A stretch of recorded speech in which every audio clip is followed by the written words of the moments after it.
Waffles! Oh, goodness. Sweetie, sweetie.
Okay, so I've never seen any playthrough of this whatsoever. This will be 100% new to me from scratch.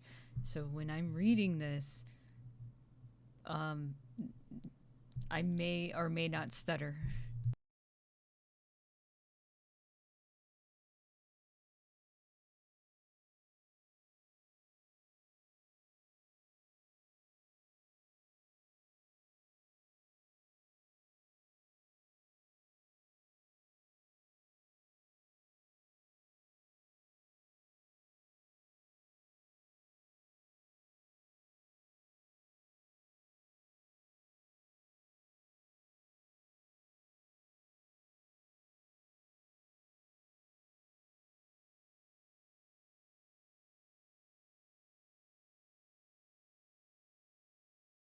The only review I read on this game was uh it was 0 out of 10. I could not do the do with Colonel Sanders. That's the only one that I read.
Hey, I'm guessing you guys are ready to see this because everybody seems hype about it. Where's Sato? Sato needs to be here. He's the one that suggested this, and I swear, if he's not here, I'm gonna be so angry.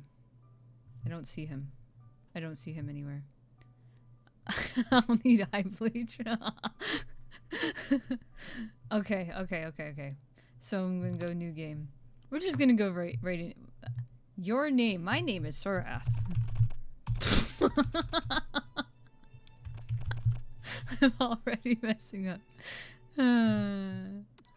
Alright. Biscuits and chicken. Thank you for the lurk, Treble. You won't need image. You sleep softly as the morning sun casts a warm glow through the window of your modest student apartment. Okay. The world is peaceful and serene. You could stay in the moment forever. It's finger lurking good.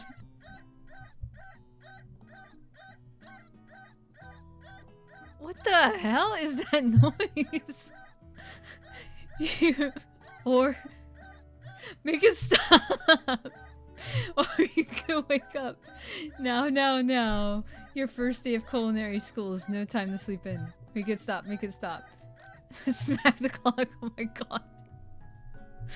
Okay, lying in bed, you stare at the ceiling. Thinking about everything that awaits you at the prestigious University of Cooking School Academy for Learning. Not sponsored. Your mind begins to wander. Who will be there? What will you cook? What should you wear? Time begins to fly by, and you find your imagination getting away from you. I need to take this seriously, because I'm like that. I'm a student first. I better be sure to arrive prepared on the first day. You bust through your morning checklist. Teeth brushed, hair combed. Teeth equals brushed. Hair equals combed. Pits equals deodorized. Nothing can stop you now. Nice. Self-care. You confidently grab a biscuit, foreshadowing, straight out the door, and head off to class. It's that sound effect. Just what you needed to get your blood flowing. Standing in the quad, you gaze upon the magnificent University of Cooking School Academy for Learning. Here comes your lifelong best friend forever, Miriam. She's the most adorably awkward person you've ever met, and you absolutely love her for it. Aww, she does look cute. Good morning, Sorath! Are you excited for the first day of the rest of our lives? Actually, I'm because I sure am excited, a little nervous. Okay, a lot nervous. What's the... Is that a team 69? Cheers for deodorized pits. Thank you, Waffles. It's just that this morning I made breakfast for myself, but when I ate it, I couldn't taste any love in the food. What if I'm no good? What if I fail? Oh, she's crying. Classic Miriam, raised by master chef parents. She's always held herself in very high standard. Ever since we were little babies playing together, and you rescued me from that quicksand box. What the? Quicksand box? Quicksand box? Why would anyone have a box of quicksand? Aw, thank you, TJ. It's been clear to me that you're the most loving, caring person I know. You're going to do great. Must have been raining especially hard that day. But with University of Cooking School Academy for Learning famous 3-day only semester. 3-day only semesters? Do they not... Let me define semester. Let me define semester. I'm afraid of being left behind and never catching up. Sweet girl, Miriam. Yeah, I know, right? 3 days. has always had a flair for the dramatic. This summer, she got so nervous about her first kiss that she chipped a tooth when practicing on a mannequin. Oh my god, how do you manage that? How hard were you hitting that mannequin?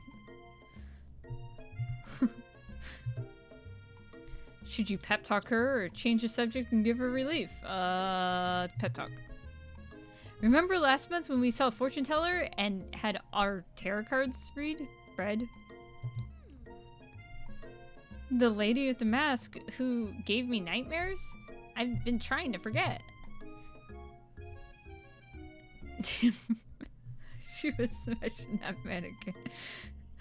I know, right? Okay, I know she looks spooky, but she was so sweet, and she told you that you were destined for great things. Remember that card with the fancy-looking tower? And the other card featuring that handsome fellow in the red suit. Foreshadowing! Semantics. Let yourself be immersed in delicious ultimate fried chicken.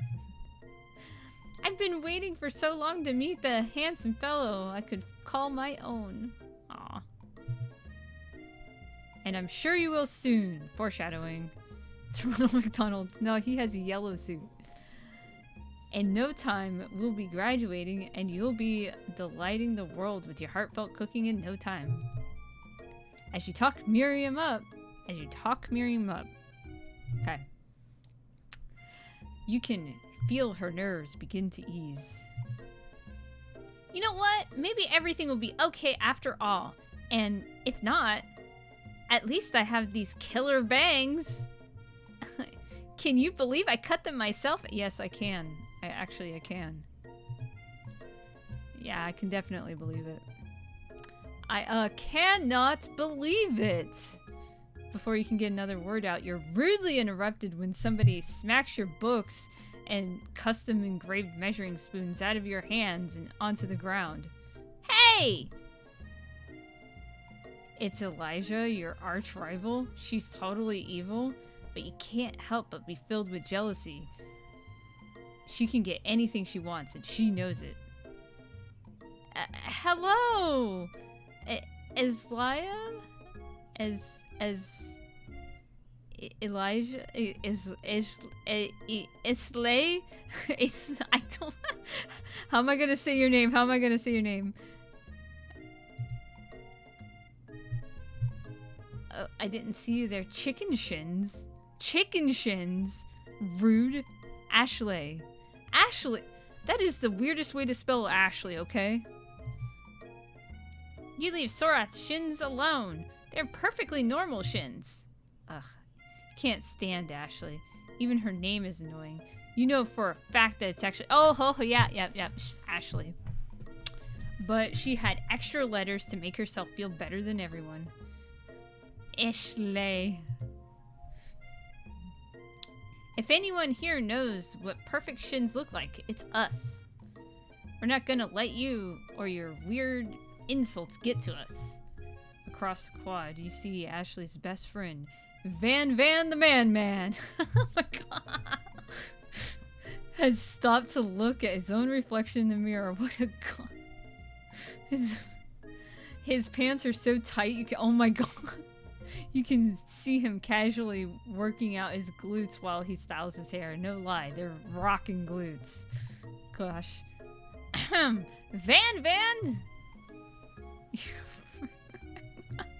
You ring. Entire Vanism. You've never been sure what their arrangements is, but as long as you've known them, Ashley and Van have been just as close as you and Miriam, but substantially more devious. Probably has a stand. I can't believe that University of Cooking School Academy for Learning would ever allow people like you to attend as students. I know, right? You'd think they'd just hand us our diplomas now. Or maybe hire us on as professors. Yamagers could learn a lot from us. He is the stand. With the first day of school about to start, there's not time to properly tell these two off. You resist the urge. Let's go, Miriam. Psh, see you later, losers. As you approach the door, you see a goofing-looking kid pushing hard against the window directly next to it. What the... the fuck is this? I'm not even gonna... You reach forward and easily pull the door open. That should do the trick. I think you mean thank you? My name is Pop. I was named after my Pop. He's old. Could somebody like this also be a student at school? He must be one heck of a chef. Also, his name tag clearly says Bob, but I guess he's reading it upside down. Hi, Pop. I'm Sorath, so... Are you gonna make me hold this door all day? Nope. And with that, the young man walks into the building ahead of you. Is it just me, or is he kinda cute? I think it's just you. You both shrug your shoulders before following him to the building. You stand at the edge of the room, unsure where to sit. Other students wander in and keep themselves busy chit-chatting. Look! A bucket of fried chicken and geometry. Because it is clearly the most important... That makes sense. That actually makes sense. Why are we coming into school after noon? What is this? What is this? We're late for class on day 1. Where's the teacher's desk? Teacher doesn't even have a freaking podium. What's going on here? What kind of school is this? I don't like it. A scarf. Oh, why is there a dog? Oh, God. A scruffy looking pooch takes his place at a podium. What podium? I just pointed out there was none. At the front of the class. Adorable. Yeah. Now, quiet it down, everyone. Sprinkles. Who is this unreasonably cute pup, and why is he in our culinary class? You must be Sprinkles, head instructor and CEO of UCSAL. Please call me Professor Dog. Time to Google it. Small podium for small dog.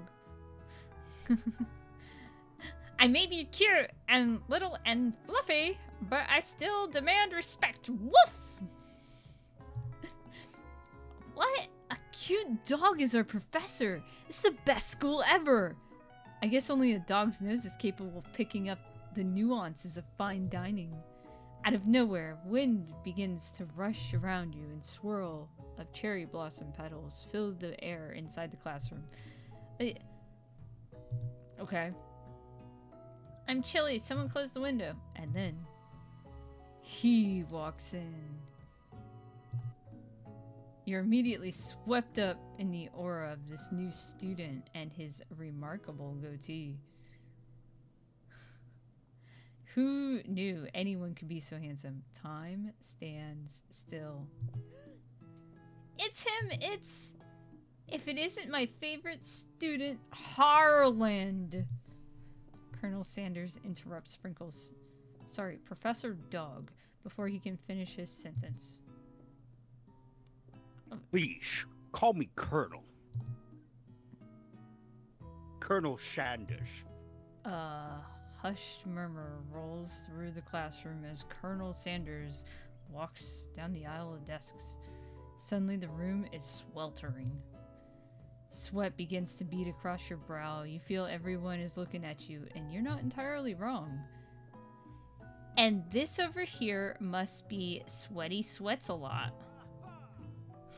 Maybe we should open the window back up before Faucet Pits melts into a puddle and evaporates entirely. Hold on a second. Nobody talks to my friend like that. You two both... Faucet Pits. You two both know my name. We were in the same kindergarten class. And what is with all your really weird insults? Besides, when Sorath sweats, it's not gross. It's beautiful. It's Arnold Schwarzenegger. Look at that shimmer. You take a moment to clean yourself up. Yeah, okay. It's a good thing you didn't forget about that deodorant this morning. This classroom is hot, hot, hot. Professor Dog steps down to settle the class and get some ground rules. Welcome to University Cooking School Academy for Learning, the greatest culinary academy in the world. Hydrate. Hi, Lucia. Hydrated.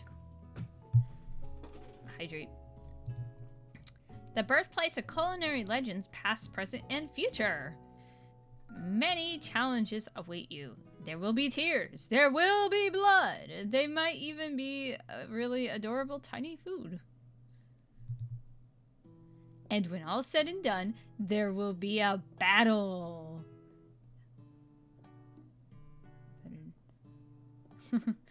You will lift your sporks and compete in the broom cooking arena. Wait. Alright, bye-bye, Waffles!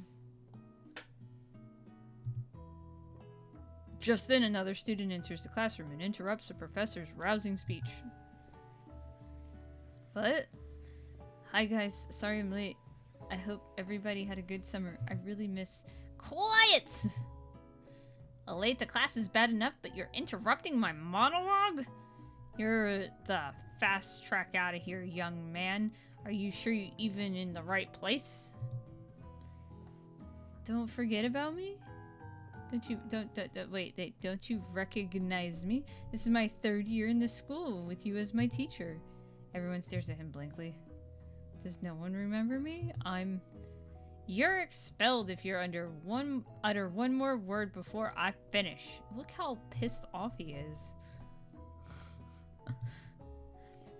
Let that be a lesson to you students that tardiness is unacceptable. Even Clink made it here on time, rolling halfway across town on his tiny wheels. He turned to see the student Sprinkles is referring to, who appears to be some sort of industrial kitchen appliance. What the frick? Is this like their version of R2-D2? The class burst in laughter. Oh, Clank, you rascal. Sprinkles walks in the classroom as everyone stands in silent obedience. When he gets to you, he lifts his nose in the air and takes a deep sniff. I definitely wore deodorant today, I swear. Your diet is lacking. Based on what I'm picking up here, you definitely need a multivitamin. You should be taking better care of yourself. You're one to talk. You've never had a dog as a teacher before, but Sprinkles' reputation for being smart but tough is well known. You decide to try to butter him up by giving him a treat out of your pocket, but what kind? Does it matter? Let's go with chicken snack, since chicken's the theme. You reach beneath your apron and return the chicken snack to your hand. Sprinkles' eyes goes wide as he locks onto it. His favorite! Yeah, chicky nugget! Well. I think there might be some competition for our new star student. The furry professor immediately devours the snack, leaving your hand slick with a coating of warm doggy drool. Oh, ew. Ew, is that sanitary? You see another student eyeing you jealously, but pay no mind to them. If they wanted to succeed in life, they should have learned the importance of carrying a range of dog treat flavors on them at all times. Who does that? Settle down, young folks. Take your seats and prepare to have your minds opened to amazing possibilities of culinary creation. As everyone rushes to claim their favorite seats, you're left standing in the front of the room. Only 2 options remain. Hi, Sarath! There's a seat here. It seems that no one has claimed the seat next to me, if you're interested. Oh god. Oh god. Oh god. Which one do I pick? Which one? Oh god. Why can't I sit in between them? I know the right choice. Oh god. What's the right choice? What's the right choice? Oh god. Chicken guy. Okay. Chicken guy it is.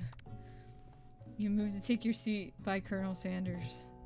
It appears he brought no books, pens, or pencils. However, his perfect upright posture shows off a seriousness that makes you confident in his desire to learn. Thanks for offering me this seat. I've only had 2 rules. Do all that you can. Do all you can, and do it the best you can.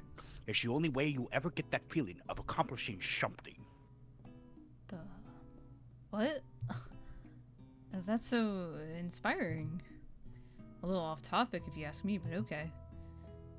As soon as you've settled into your seat, the professor makes an announcement. Think fast, it's time for a pop quiz. Yay, quiz about me. Pop quiz. This incredibly important and surprisingly short quiz will tell me if you're ready for your life at culinary school. Keep your knives sharp and your focus sharper. Here comes question number 1. If a train is traveling to point B and train B is traveling to point A, how important is it to wash your hands before cooking?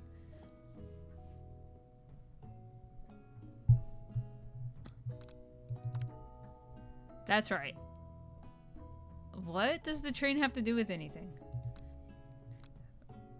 Forest is to tree, as chicken is to feather. What is the most efficient eating utensil ever created?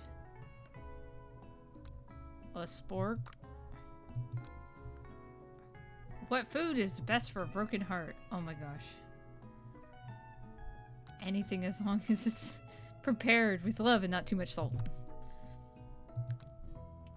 Is Sprinkles a good boy? He's the best boy. He's the best boy. Perfect score. Did you cheat? You look up to see that Colonel Sanders has been watching you tally your score. He's impressed. I know we just met, but I have to confess. I think you have a beautiful brain. Hot diggity Sorath. You just scored some major Colonel Sanders points with that performance. Pravda! Thank you for joining me with your rate of 2. It's great to see you. May I have your attention, students? I have an important announcement to make. Time for lunch. Wait, hold on. Oh, wait. Okay. This is going all too fast. Wow, the cafeteria is as nice as any restaurant you've ever eaten at. It makes sense that a school dedicated to cooking would also be serious about eating.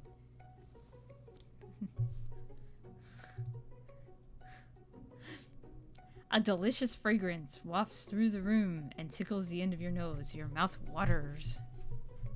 Did you smell that? That must be our lunch. It smells crazy good. Wait. Crazy good. Anyone can... I have your attention. Is it about lunch? No, I just wanted to apologize for my tardiness. You see, I was... Howdy, folks. I'd like to make an announcement. Hey, I was... It's about lunch. Everyone cheers. But hi... Sheesh. Lunch. She said shh. In honor of the new semester, I prepared something special to share with everyone for lunch. That must be what I smell. Oh, that must be the smell I smelled. Indeed, that smell. You hold your breath, waiting to see what food this mysterious student has created. You heard that he's very talented. But were the rumors true? Is this? Colonel Sanders lifts a large bucket above his head. Its contents glimmer in the light. Piled high are huge pieces of chicken, breaded and fried to a crispy golden finish. The aroma envelops you, and you begin to feel warm and safe. Colonel Sanders has filled a bucket with chicken? What a novel concept. Your stomach begins to grumble, as if to say, stop thinking and start eating. For years, I've been developing a secret recipe for the perfect fried chicken. By my calculation, nothing less than 11 herbs and spices are required to achieve the perfect balance of flavors. You look around, notice that every other student has a pen and paper and is scribbling notes as fast as they can. But that's all I'll say about that. Oh, Wait, you think we want your stupid secret recipe, dude? Pshaw! Nah, my dude, nah! I'm just, drafting a last will testament in case, one of those ingredients is, poison. Got him! He looks around nervously to see if anyone else is laughing at his sick burn. You wait to see what zinger Ashley has prepared to follow up, but she suddenly takes a different approach. Yeah, and I was just, like, writing in my diary. Yeah, okay, she's a Valley girl now. This beats Super Bowl commercials by a mile. Dear Diary, today I smelled something beautiful. I knew at that moment that only the hands of a true gentleman could fry chicken so tender. You see her body language change from bitter and evil to sweet and innocent as she slides closer to Colonel Sanders. She realizes that he's destined for greatness and fame with cooking skills like this. She wants him all to herself. Oh, please! Well, Van, the madman, if you don't want any... I'll take his! Whoa, hold on. I mean, I guess I'll try it. He takes one bite and his eyes grow wide. He starts contorting his face as he tries to hold his pure exhilaration and act unimpressed. Easy now. There is enough for everyone. Please, my fellow classmates, dig in. You take one of the pieces of fried chicken out of this bucket and sink your teeth into it. It's amazing. Tasting Colonel Sanders' food transports you to another dimension. This is some Food Wars stuff, isn't it? Alone with your taste... I'm drooling. I would... Alone with your taste buds, gripping a drumstick in your hand, you float weightlessly. What is this? Swim towards the light, savor the moment. Focus your mind. Meditate. Try to identify each flavor. I'm gonna savor the moment. Flavors in your mouth are beautiful, pure, heavenly. What a guy! Alone with flavors you feel that can only be described as love for a man, for a flavor. Are they the same? The man is the flavor. He's a whole freaking meal. After tasting his food, you try and get some one-on-one time with Colonel Sanders. Colonel Sanders smiles ever so softly as you approach. He stops what he's doing and allows you to break the silence. Colonel, I wondered if I could talk to you for a second. Anything for a fellow chef. What exactly was on that chicken? How bold of you to come out and ask. It's an idea I have for a new combination of flavors that will make me my fortune and establish my legacy for all time as I open a chain of highly successful fried chicken restaurants. No big deal. It's just you and me here talking. I can keep a secret. In fact, I've got some of my own that I'm willing to trade. What's the rush? The semester is only getting started. We've got 2 more whole days to get to know each other. He's clearly not going to give up that easily. But it doesn't hurt to be patient. You know what they say about secrets, Colonel? Shouldn't learning be fun? You've got moxie, I'll give you that. Colonel Sanders looks both ways and makes sure you're truly alone. Then he leans in. You can feel his warm breath as he whispers. Just one ingredient, but you can't tell.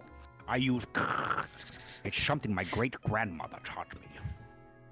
Nice censor. Wow. You never have guessed that. In fact, you're not even sure where you'd come up, where you get some if you searched. While wrapped in huge revelation, walkie-talkie power, you notice that Colonel Sanders has disappeared. While everyone else is still in the cafeteria, you decide to look for him. You find Colonel Sanders outside, standing in the quad. Oh, it's you again. Howdy. Sometimes I like to come outside to look at the school buildings. I think about how my story will continue on after I've graduated. It sounds like you have big plans. I dare say, the biggest. I will leave my mark on this world. You can bet on that. Alone together for the first time, you figure now is the perfect moment to show your personality to him. Modest but thoughtful. Well, I'm with a big idea, an additional ingredient. But the chicken's perfect. Not gonna mess that up. Negative to show your own strength. Nah, be modest and thoughtful. Well, I just wanted to let you know that I really enjoyed your food. Now you've got his attention. The flavors were complex but comforting. The interplay between salty, savory, and peppery, it was perfect. I appreciate the compliment, Shorath. I'm sure you'll be a big success. I know we've only met today, but I'm starting to get the same feeling about you. We should head back inside. The next lesson starts soon. You step into a massive cooking arena where the afternoon lesson will take place. Each student gets an oven and all the tools and ingredients they could need. Look at this place, it's magnificent! Finally, we get to show off our stuff! Wait a second. Oh no! We have to show off our stuff. What if I totally blow it? Okay, I read that all wrong, but you get it. You're not gonna blow anything, except maybe kisses to the crowd of fans you're gonna earn with your signature adorable tiny food creations. Welcome students to the cooking arena. For today's lesson, we'll be cooking with partners. Hurry up and pair off. Naturally, Miriam looks at you, but unable to control yourself, you pounce on Colonel Sanders. What the heck is wrong with me? Hey, Colonel, would you like to tackle this lesson as a team? A team of two? That is, me and you, if that wasn't clear. Want to be my partner? Sure, Shorath. I'll prepare our station. Oh, Miriam, she's crying! Oh no, I lost my best friend. Without you as a partner, Miriam is left standing alone. Two different students quietly take notice. Hello, oh no. Oh my, two potential partners. I'm so sorry, gentlemen, but I don't know who to choose. It looks like you'll have to pick for her. Oh no. Oh no. Friend duties can be a little awkward, but there's a price you pay for not being alone forever. Who do you want to ask to be Miriam's partner? Oh god. Okay, okay. The actual human who can communicate? Or Clank, who seems to be more reliable? Does it even matter?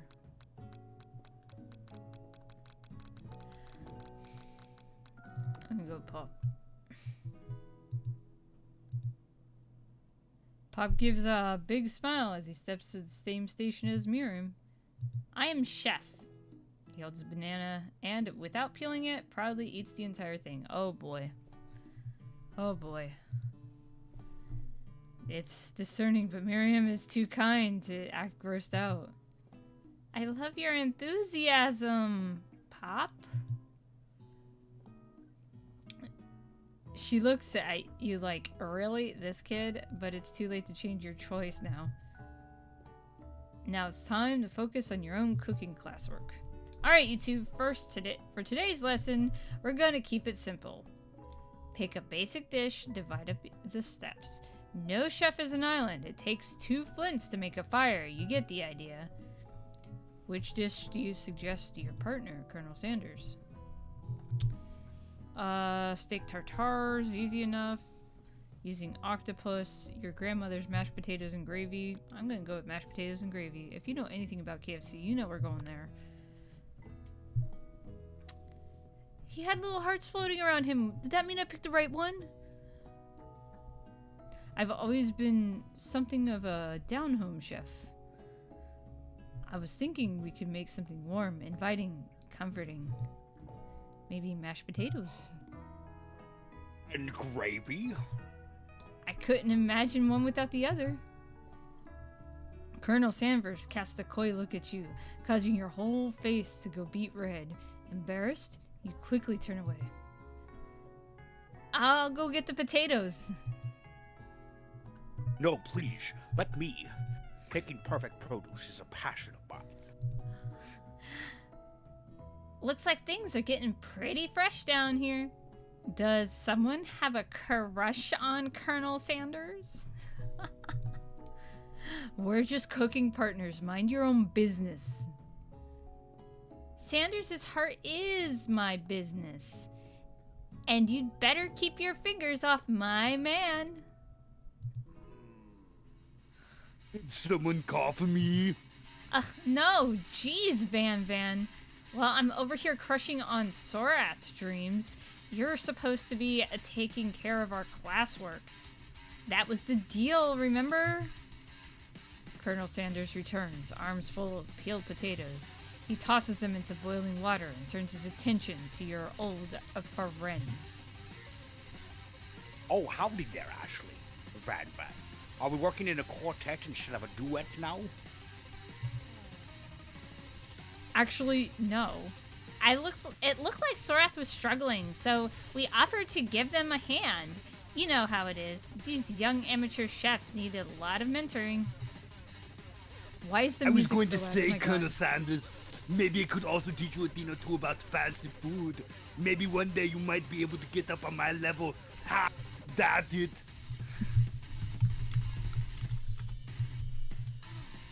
Don't be rude, Van. Personally, I have no doubts whatsoever about Colonel Sanders' ability to connect creations worth of admiration. After all, your fried chicken was quite spectacular. But Colonel, if you ask me, I might make a better partner for you than this thing that has positioned itself at your station. Don't you feel deep down that we cast complementary shadows? We fit together like a thigh and drumstick. It just makes sense. Nothing about this makes any sense. But one thing is clear. She's coming for Colonel, and you don't watch out. She's coming for Colonel if you don't watch out. Ashley is really going at you hard. You gonna ask for some backup here before things get ugly? Silly Van. Turn to Colonel Sanders, hunk of hunks in your time of need. Hunk of hunks.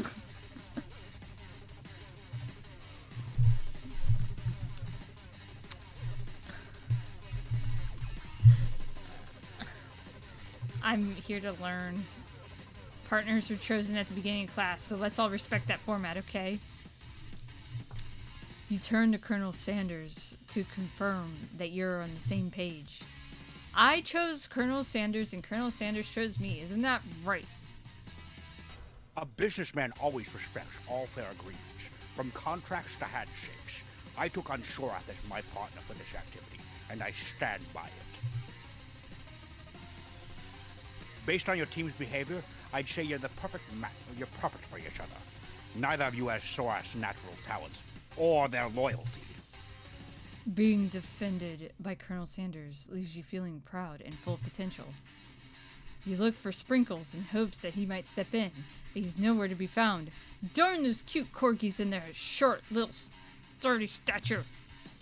You look down at your station and realize in the tense tension of the moment, your hands have been cooking on autopilot. Distracted by drama, you've already crushed and boiled the potatoes so perfectly creamy mashed texture with plenty of butter and cream for flavor. It's as if your natural passion guided you through the steps you know so well while your attention was elsewhere. I know just what to do. Colonel Sanders extends his hand. He's holding a beautiful white porcelain gravy boat, out of which pours smooth brown gravy smothered. Can I turn down this? That's bugging me, okay? Smothering your nearly finished potato dish. Gravy flows down the mound of mashed potato. Oh, now the music is over. The result looks spectacular. Granny would be proud. Colonel Sanders holds a spork out to you. You reach out and grab hold of it, but he doesn't immediately let go.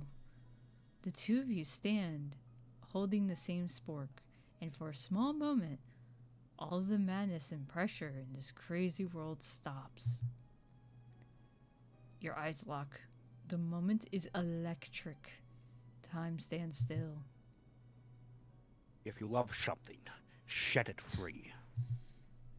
Together, you dig the utensil into the mashed potatoes and lift a heaping sporkful up.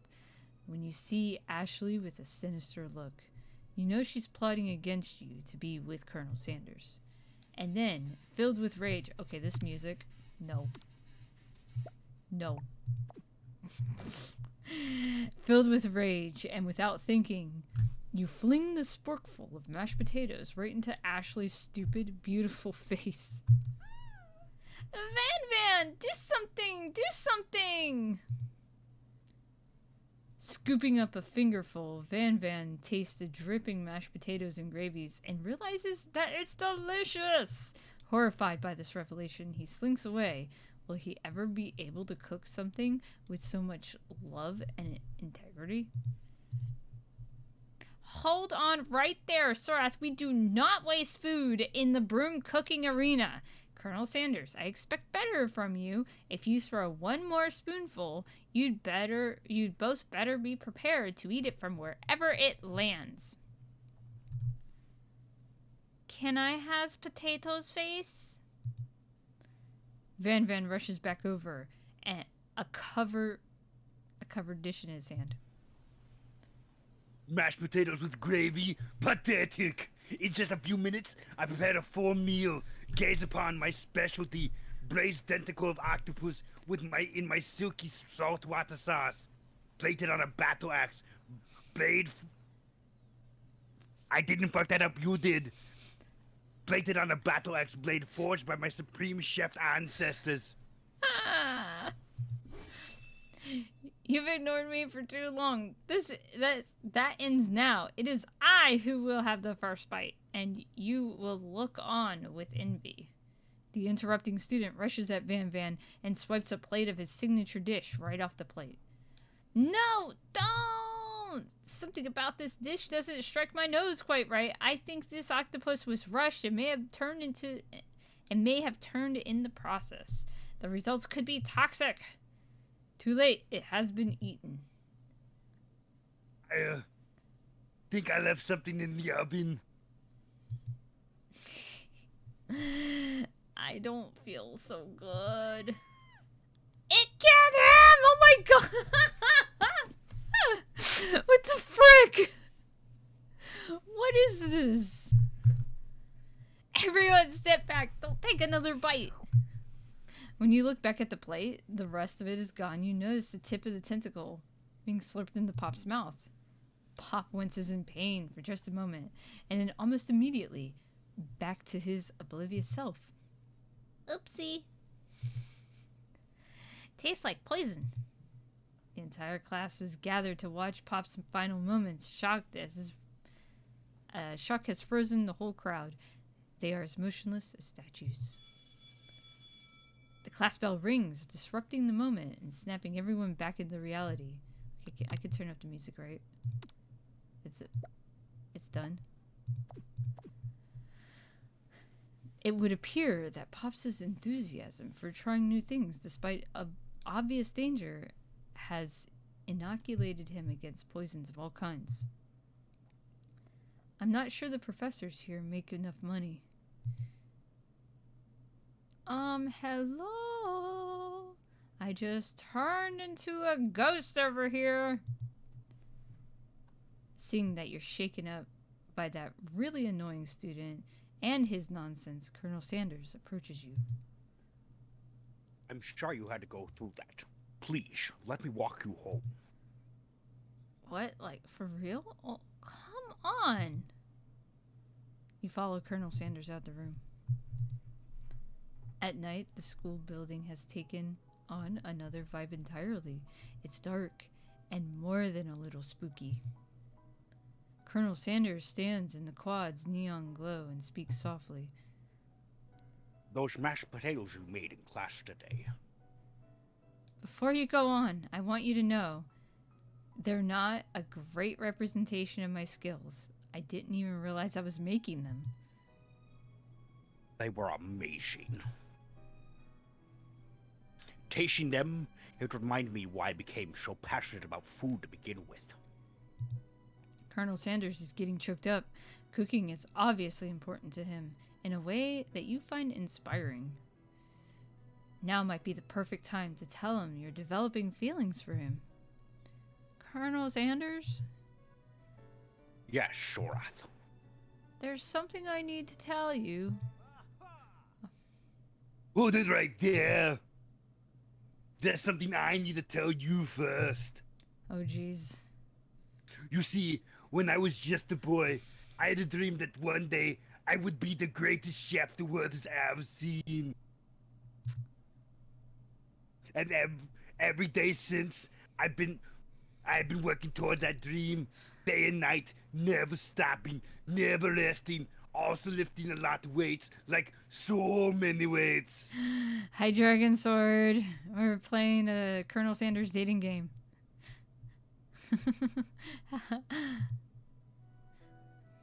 We should follow our dreams with all of our hearts, that our souls may grant them like wishes floating on a shooting star.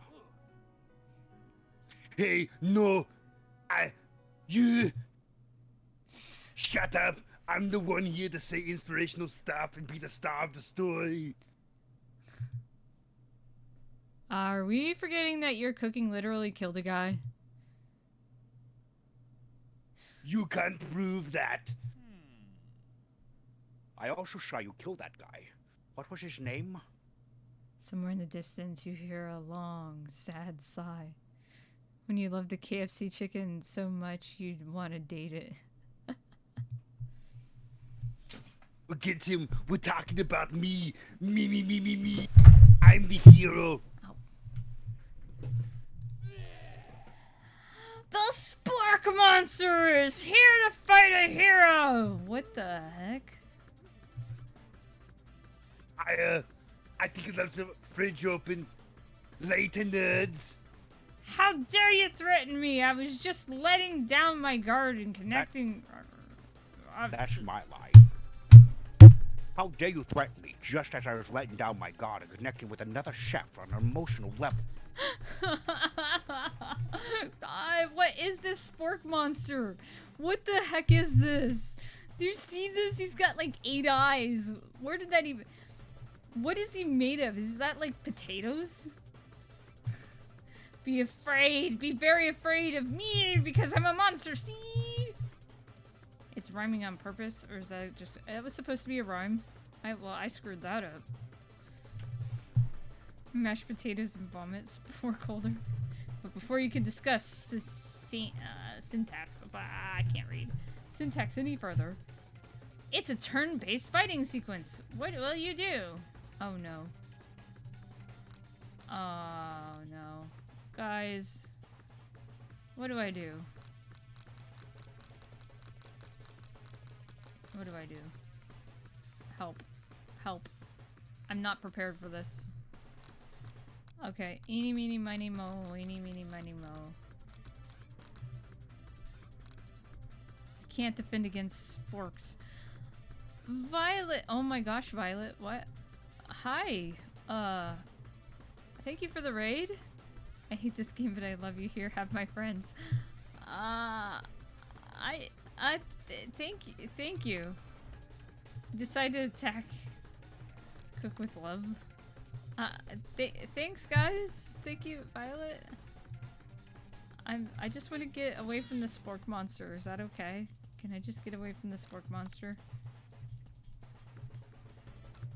Right. I'm not reading all this. Wow. Grew larger and intimidating. Oh shoot. Attack again.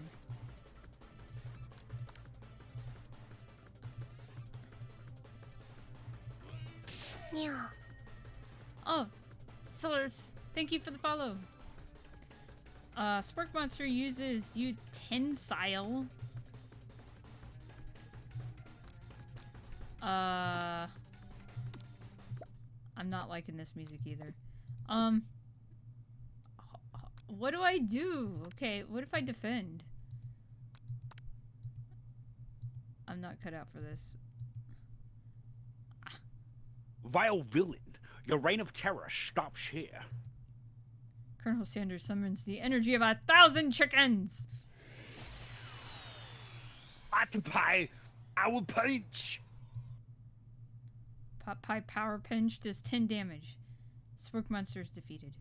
You saved me! An injured Spork Monster spews steam into the night. Spare wretched beast.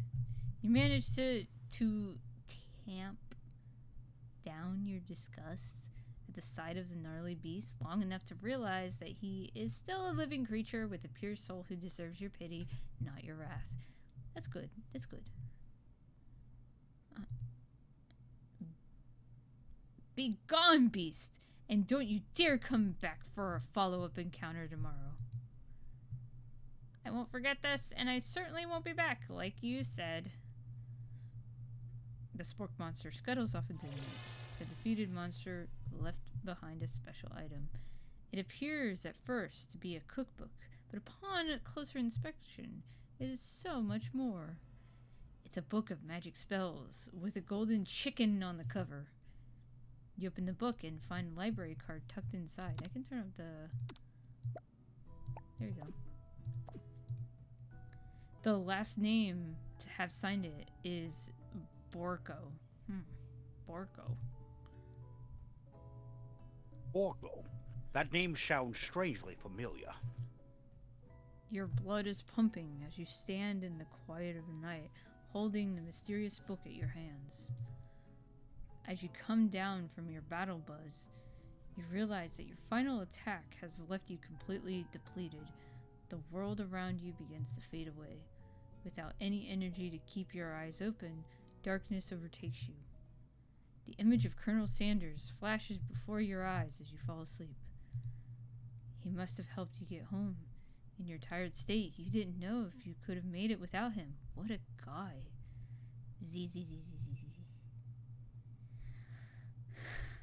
You want to thank him, but you don't have the strength to utter a single word. You feel your covers being pulled up over you as you're tucked in tightly. Good night, my Colonel. In your dream, you're together with Colonel Sanders. For some reason, Sprinkles is also there instructing your love. Dreams are weird. Aww. This game is so weird.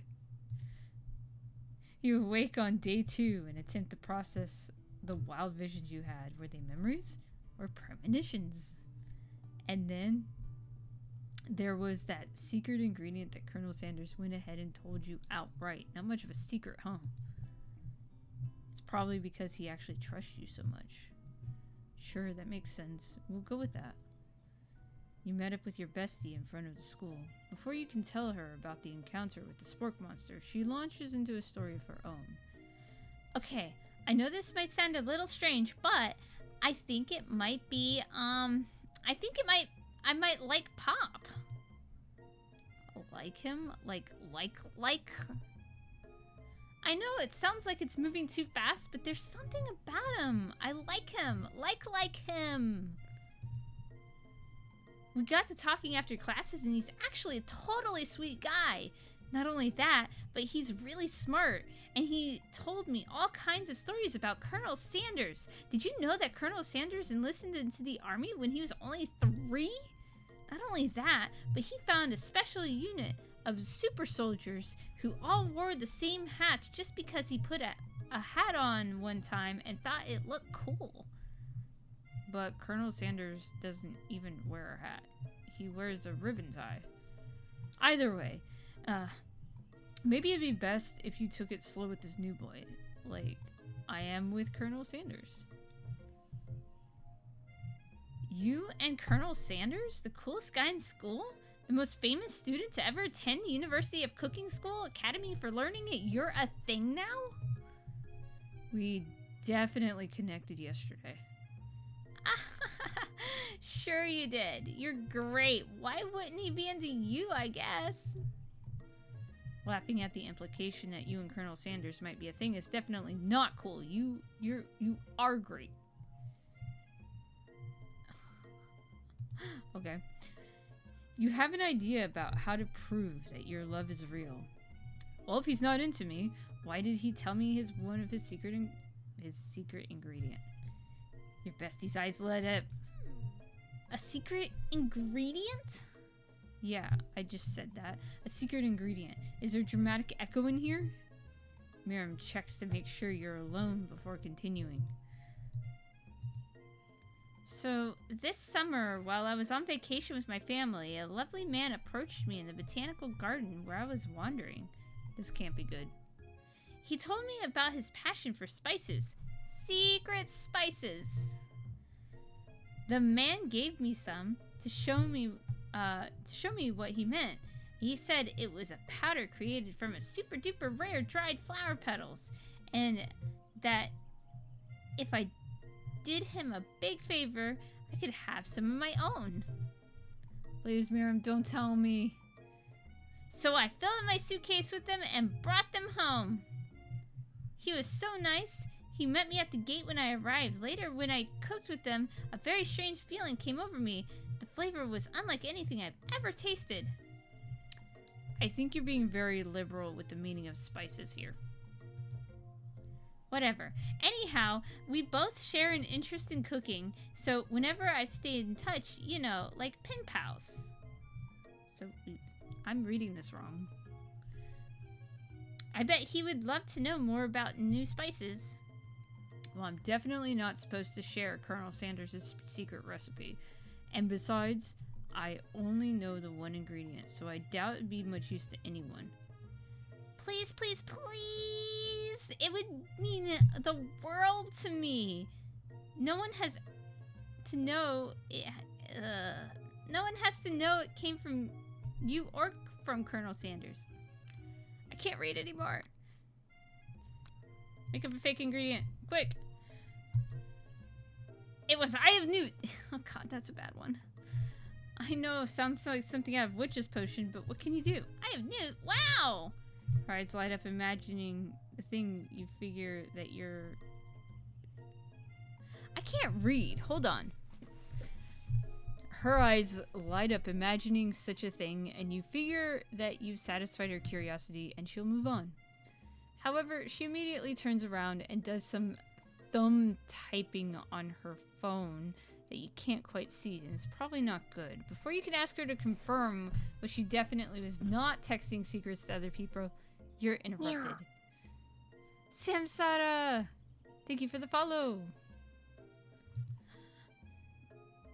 A wind rushes in. Cherry blossoms fill the air. It's Colonel Sanders. He's arriving at school. What? On a horse. Stand back and admire his majestic glory or run to him.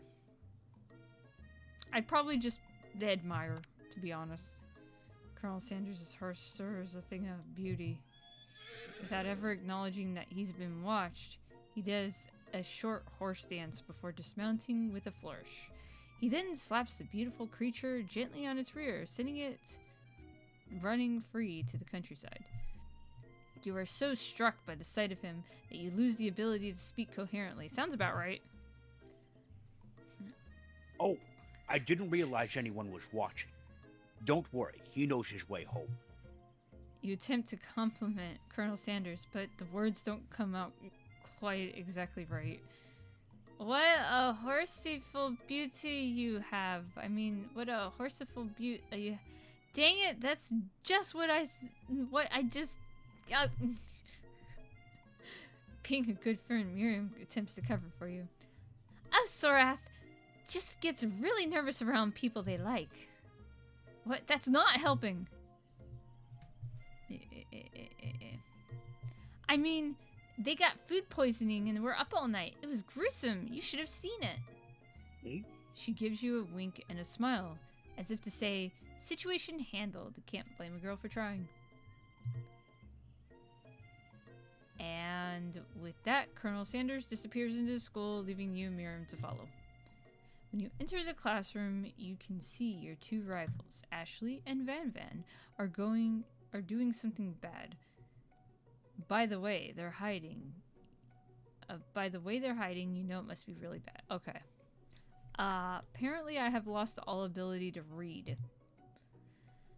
Like comforting recipes bad. Like see what I said? I'm sorry.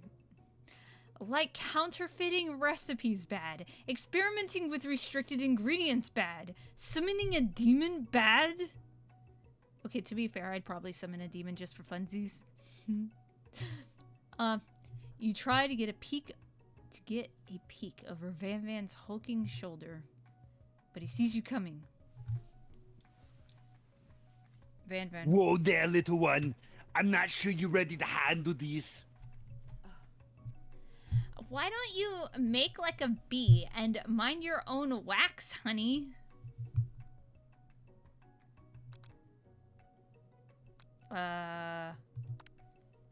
You sit near your rivals, but leave your back turned to them. What is wrong with me today? You even hear Van Van mutter something that sounds a bit like a magic spell. However, he notices you eavesdropping. You try and cover your tracks to improvise an excuse. It's time for class, and you're distracting the rest of us who want to learn. Now you've upset them. Oh, and you're the Emperor of Cooking, are you? You make the rules? I'm not sure you know a good meal if it ain't you. Being the best chef in the world takes more than just culinary skills. It takes creativity. It takes panache. And it doesn't hurt to use a little evil. You finally get a look at what they're hiding, and you instantly recognize it. It's a book, just the same one you found after your encounter with the spork monster. That's the same book I found last night in the quad. Ashley immediately elbows Van Van, who hides the book behind his back. I don't know what you're talking about. That book is a family heirloom, and its contents are secret. You notice that they haven't been studying the book. They've got Pop pinned to the wall, and they're tossing potato skins at him as he tries to catch them in his mouth. It's like he's enjoying it. We're playing, hee hee. Gosh, poor kid. Before you can dig any further, you're interrupted by the arrival of more students. It's almost time for class. Clink must be running late. He's in such a hurry that he rolls right over Van's meaty foot. Hey, watch it, you bucket of boots. You watch how you talk to him. He didn't do anything. Who do you think you're talking to? I've never heard such language, not even from a stand mixer. No, your mother was a stand mixer. Wow, he's pissed off. Van Van jumps to attack Clank, but Clank shocks Van Van, sending him flying across the room. Protect me, Colonel Sanders! These crazed men are about to come to blows. I think it must be over me. I'm not interested in either of them. Ashley's tone has completely changed in an instant.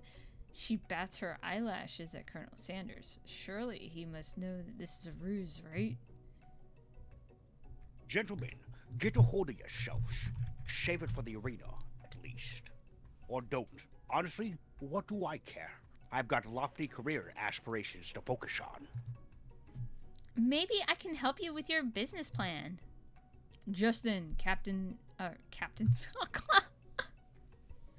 Justin Sprinkles arrives to signal the start of class at the start of. Wait. Let me start over. Justin Sprinkles arrives to signal the true start of the class day. He's panting, which doesn't seem that abnormal. He's a professor, but he's also a dog. Students, please take your seats. I apologize for my late arrival. I spent the morning chasing a car all around town, and my tiny legs are very, very tired. But I'm here now, and I hope you're ready to learn. Rub his furry belly. He loves it. Yeah. Whip is live right now, I think. I think he sent somebody over to say hi to me. I don't even know what he's streaming. He's a walking gimmick. After he catches his breath, Sprinkles regains control of the classroom.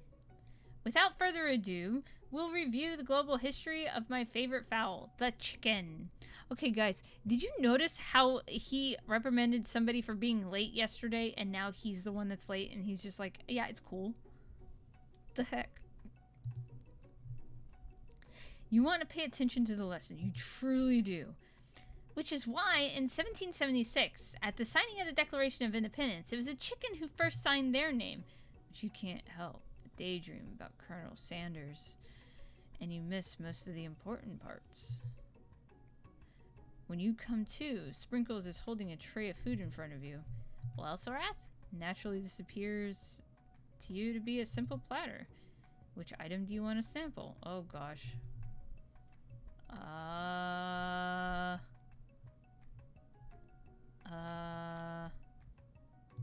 The pepper.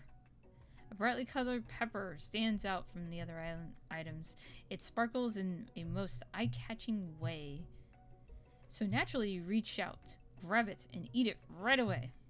However, your body was not prepared for the heat. The pepper has triggered an intense spice hallucination. It feels like forever as you trip through the universe. My friend! Ooh. This guy again? I'm here to give you an important message. Ooh. You must avenge my death and fulfill your destiny. All you must do is... I was saying that to fulfill your destiny, all you must do is... Sorry, I think I still got some spice stuck in my throat. It's fine, I'll work through to fulfill the prophecy. You must... You feel yourself begin to regain consciousness.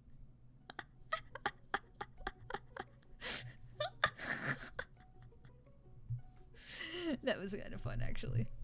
Oh, man. You came to, and find everyone staring at you. That pepper was the last of its kind on Earth, and now it's gone forever. Think to yourself, geez, I should pay better attention. We all make mistakes. I'm sure he'll forgive you someday. Come on, it's time for lunch. Did I just waste all day staring at Colonel Sanders? I just wasted the entire semester staring at Colonel Sanders. This is bad. I'm a terrible student. Do not... I am not being a role model in this game. Okay, before anyone can relax, the cafeteria lights dim. And your rivals enter to make a dramatic announcement. Oh, wait. The day's lunch will be prepared. Yeah, like that. Via timed competitive cook-off! The level of theatrics with these two is off the charts. Is everything a competition with you two? Yes. Yes! Well, not with me. I'm on a personal journey. To learn to love, to learn to love? Sure, why not?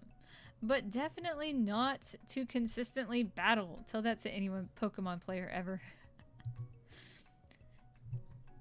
Yeah, stop getting your genres crossed. Don't you have some portable monsters to capture? I called it. I called it. I fucking called it.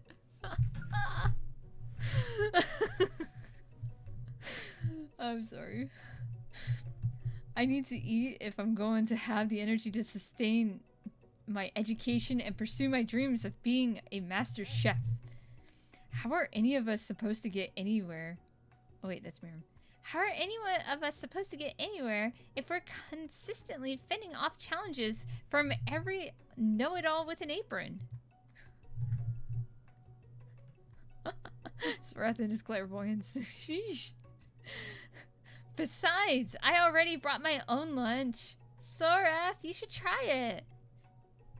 It will give you the energy you need to succeed. Miriam reaches out and presents a gift to you. My special grilled cheese and tomato soup with chocolate milk to wash it down and a tartlet for dessert. Okay, this is hilarious because I just got done talking about grilled cheese. This is hilarious. Talk about clairvoyant. Snack time! Oh, thank you for the snack. Let's see if I can find something quiet.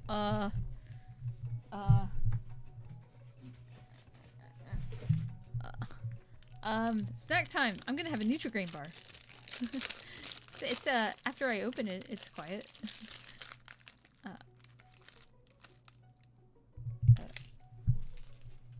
Okay. It only takes you about 5 minutes to eat Miriam's tiny food. But it's just what you need for motivation. You know what? I've learned enough for today. Let's battle. Alright, just as things reach a boiling point, Sprinkle steps in. Surely he'll put a stop to this madness. Now, students, please settle down. This is a classroom, not a sportsing court. Finally, a little sense. You breathe a sigh of relief. At least not until we turn on the timer. Oh god. I swear if that battle music comes back on, I'm turning it all the way down. Just letting you know. I don't like it. It's too loud and repetitive. Just like this one. Just then a huge light blasts in your face, flashing the words, "Timer ready."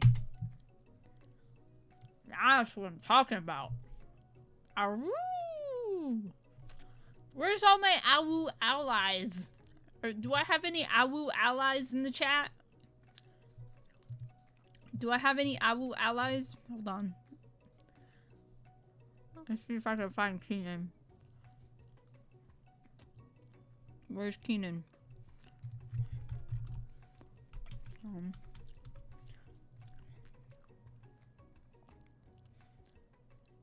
Did I not unlock that emote?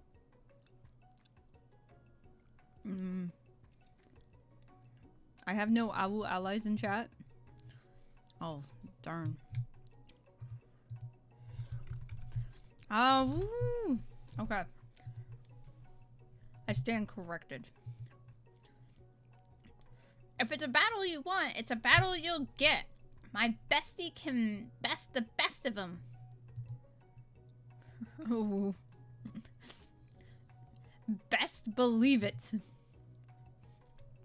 Like a diamond, I was formed under pressure, and now it's my chance to shine. I will defeat you myself.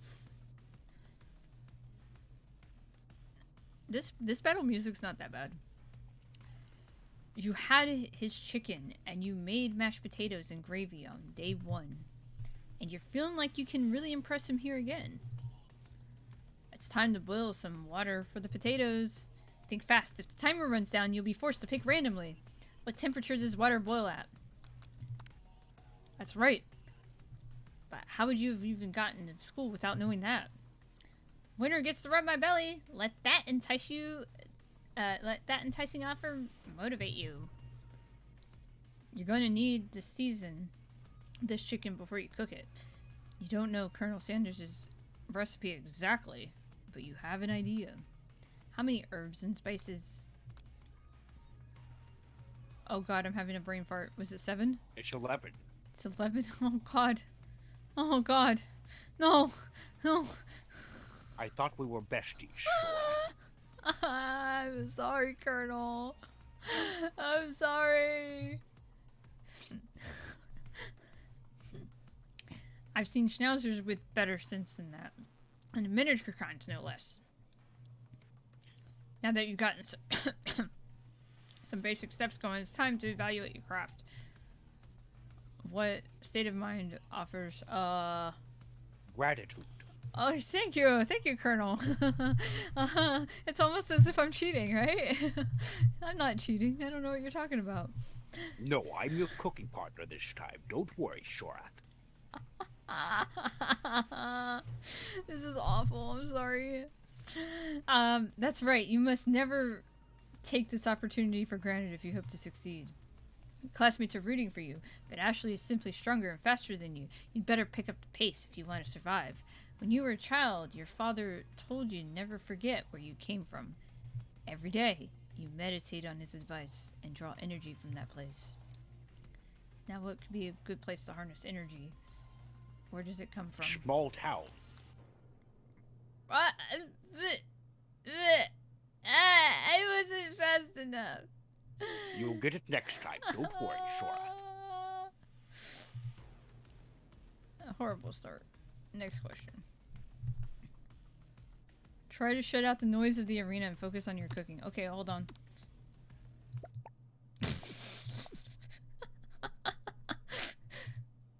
What is the sound of success? Sizzling.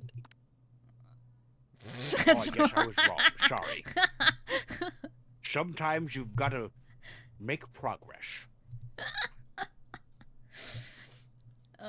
Don't make me get the spray bottle. Is this the end? Yep. Game over. Oh no. Try it again, Shorath. Try it again. You've got it this time. Try again. I hit try again.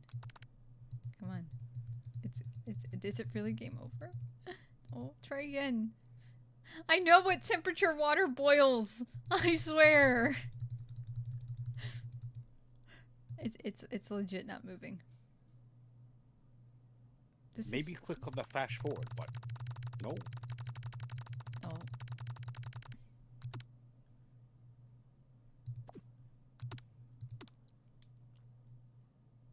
What? They're all locked. How strange. Oh no.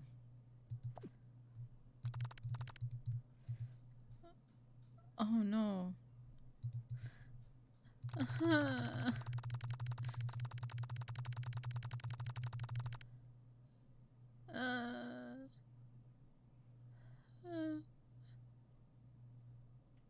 This is sad. This is really sad. What was the sound of success? Maybe bubbly. I don't know.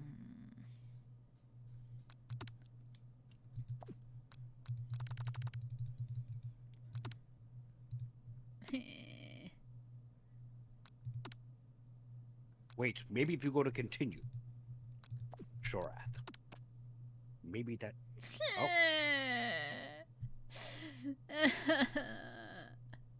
We can skip through most of the first spots. Don't worry. The first day was boring.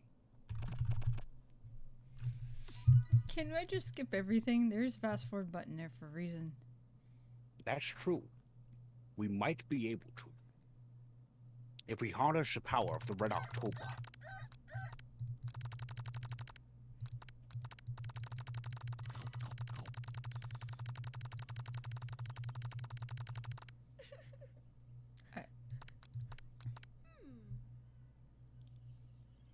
I have to remember everything that I ever said.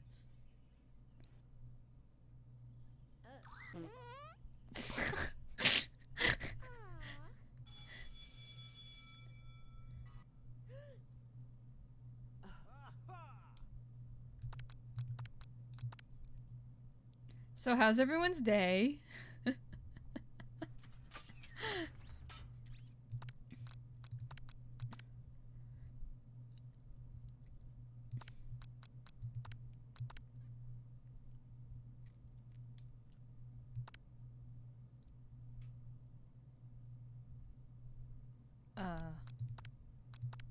I'm trying to remember what I picked before, so I'm actually reading A these. spork. Yeah. That's good. Yeah. Perfect. Perfect score. Perfect score. Perfect score.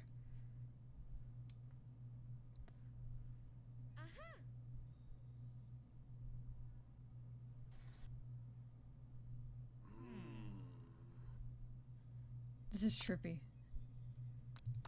This is so trippy.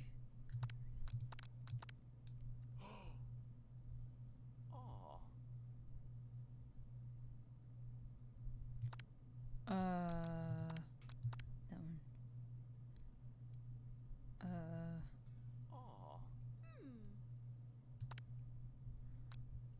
one. I'm trying not to change any of my answers until the end.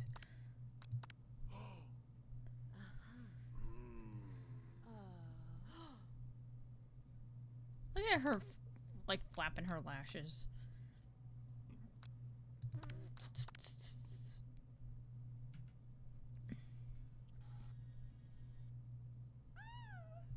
What does that sound?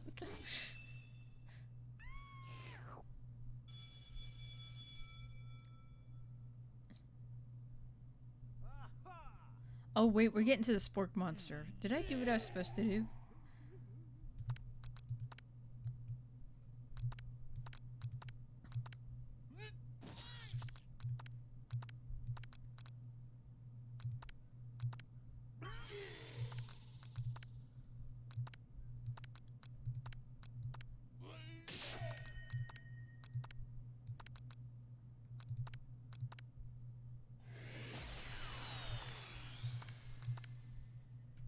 Close enough.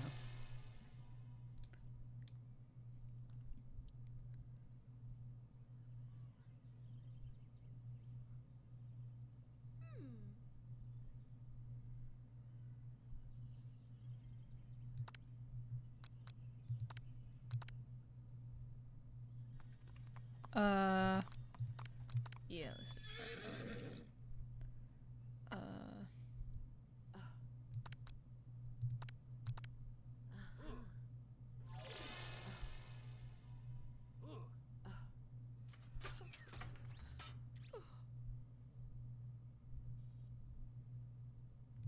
Wait, should I? You know what? I'm gonna take the glass of water this time.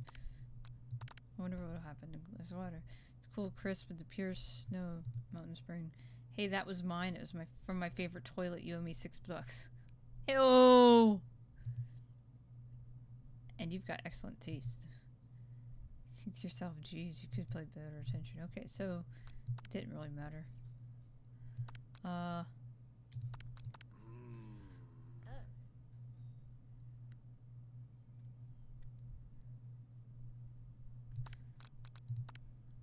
Okay.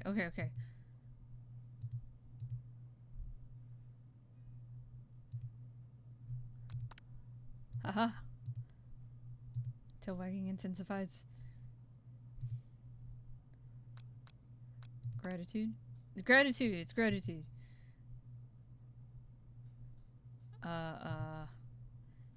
When you were a child, your father told you never forget the place. Small town where big dreams are born. Woo! You should shut out the noise. Silence. It was silence. You notice Colonel Sanders in the corner of your eye. Okay.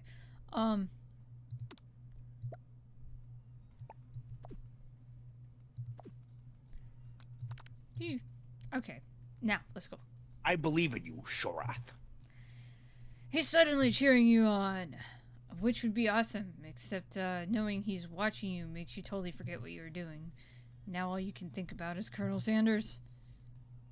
How many spoonfuls of gravy? What were you thinking? Get your mind back onto the competition. You're standing on a desert island with only one dessert cookbook. Which do you take? What a hunk! I know, right? You know what? Shouldn't you be focused on the challenge? You're falling behind.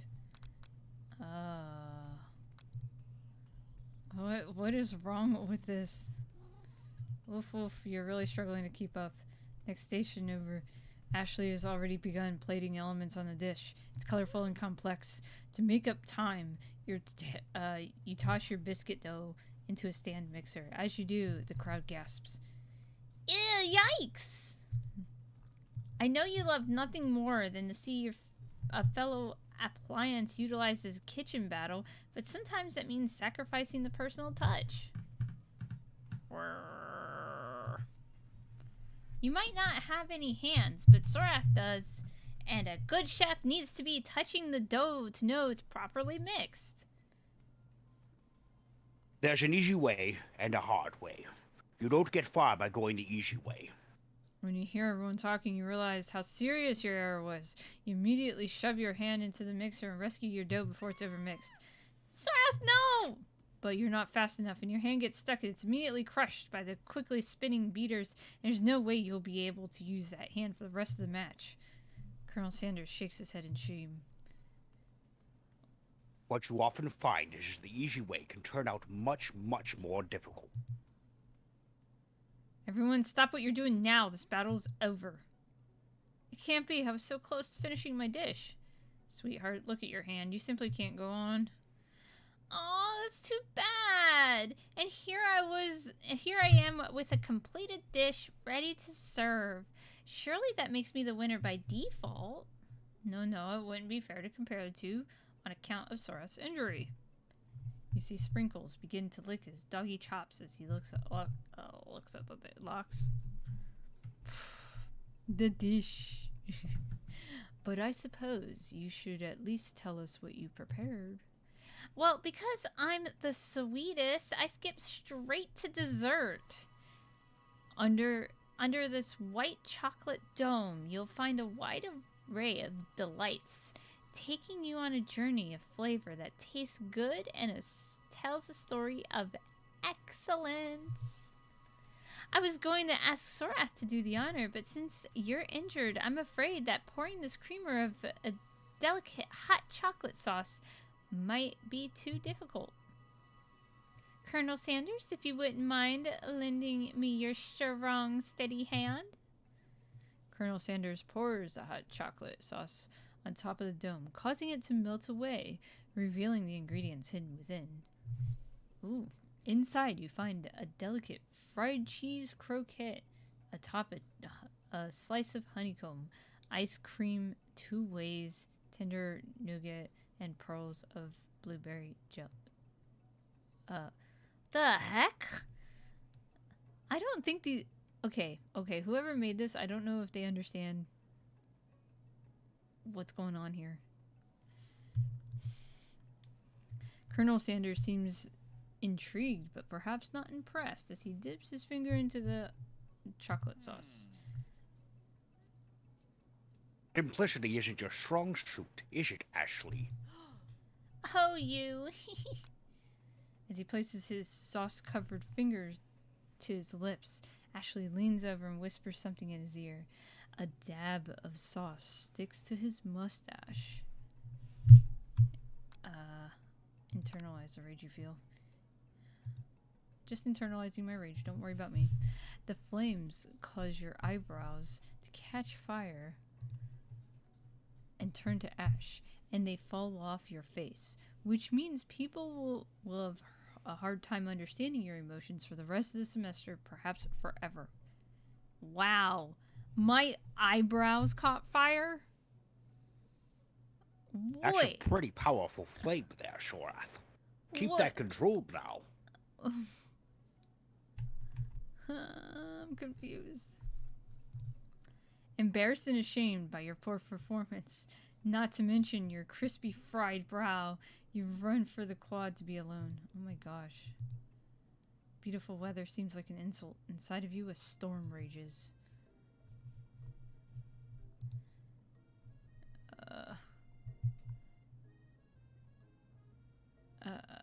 It's Colonel Sanders. He's probably here to tell you that he and Ashley are in love and have decided to get married. And he won't even ask you to cater to the wedding because you're a terrible chef and an awful person. You tried to hide from him, but he approaches you directly. I know you're hurting right now.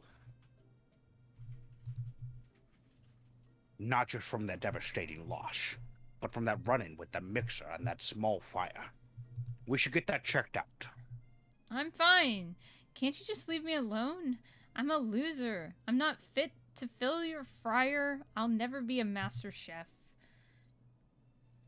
Failure is a part of life, not just for you, but for all of us. Do you think I've never failed at anything before? That's exactly what I think. Well, then think again. I wasn't always the man you see before you. Enrolled in culinary school, incredibly handsome, successful, motivated. Well, handsome, sure. I was born that way. But I've walked other paths and arrived at dead ends. I was passionate about life, but I failed as an obstetrician. I was passionate about justice, but I failed as a lawyer. I was passionate about livestock, but I even failed as a mule handler. That one was especially humiliating, and you skipped the rest of my lines. I'm sorry, it was an accidental misclick. People see my delicate ribbon tie, and my well-kept beard, and assume that I've got it all together, which is true now, but it hasn't always been. Sounds like this guy could really use a hug. I resolved then that I was going to amount to something, no matter of hours, labor, or money would deter me from giving the best I had to give. As Colonel Sanders changes focus, you can see something ignite inside him, a burning passion. One has to remember that every failure can be a stepping stone to something better. My new dream is pure. It's honest. It's something that a humble man in a crisp white suit can be proud of. I will create a new chain of chicken restaurants that will bring joy to the entire world and make up for my past misdeeds. Yay! Just as your moment grows intimate, you're interrupted by a threatening, shadowy presence. Battle scarred from the night before, you prepared for the worst. It's the Spark Monster! Borko? It is I! I know I said I wouldn't be back, and after the whole fight to the death thing, maybe you don't really want to see me anymore, but I just wanted to say I was wrong to attack you, and I apologize. I know what it's like having to always look over your shoulder. Monster problems, am I right? Oh, thanks, Borgo. I'm glad there's no hard feelings. Getting jumped by a giant creature in the dark of night can really rile a person up. I also want to apologize for the way I switched right into attack mode, but I defended. I know that you're strong, and cooking school can put a person. I'm having cat problems too. Apparently, the spot right by my microphone is just big enough for a cat to try to squeeze into. Okay. I know that you're strong, and cooking school can put a person under a lot of stress. I actually used to go to this school, and I wasn't always a spark monster, you see. I don't believe it. You were human once? Well, no, I was a golden retriever, but I was still a student until one day some mean kids with a magic spell book cast a dark enchantment on me, and I was forever transformed. Magic spell book. Precisely. I had procured a copy for myself, but somewhere along the way I lost it. If you found such a book, I beg of you, respect it. You're a powerful chef and shouldn't rely on such dark and evil magic. No, you should be protecting the innocent from those who would cheat them through sorcery and guile. If you need me, don't fear, I will be there. It sounds like there are some bad cooks in the kitchen of life. Shorath. Together I am sure we can defeat them. Come back to my hideaway and we can discuss. Is he inviting me to his place? Personal invite? You can't imagine what Colonel Sanders' home must be like. He is! So pog. But it sounds like you're able to find out. Stepping into Sanders' home, surrounded by his things. Look at his big cock.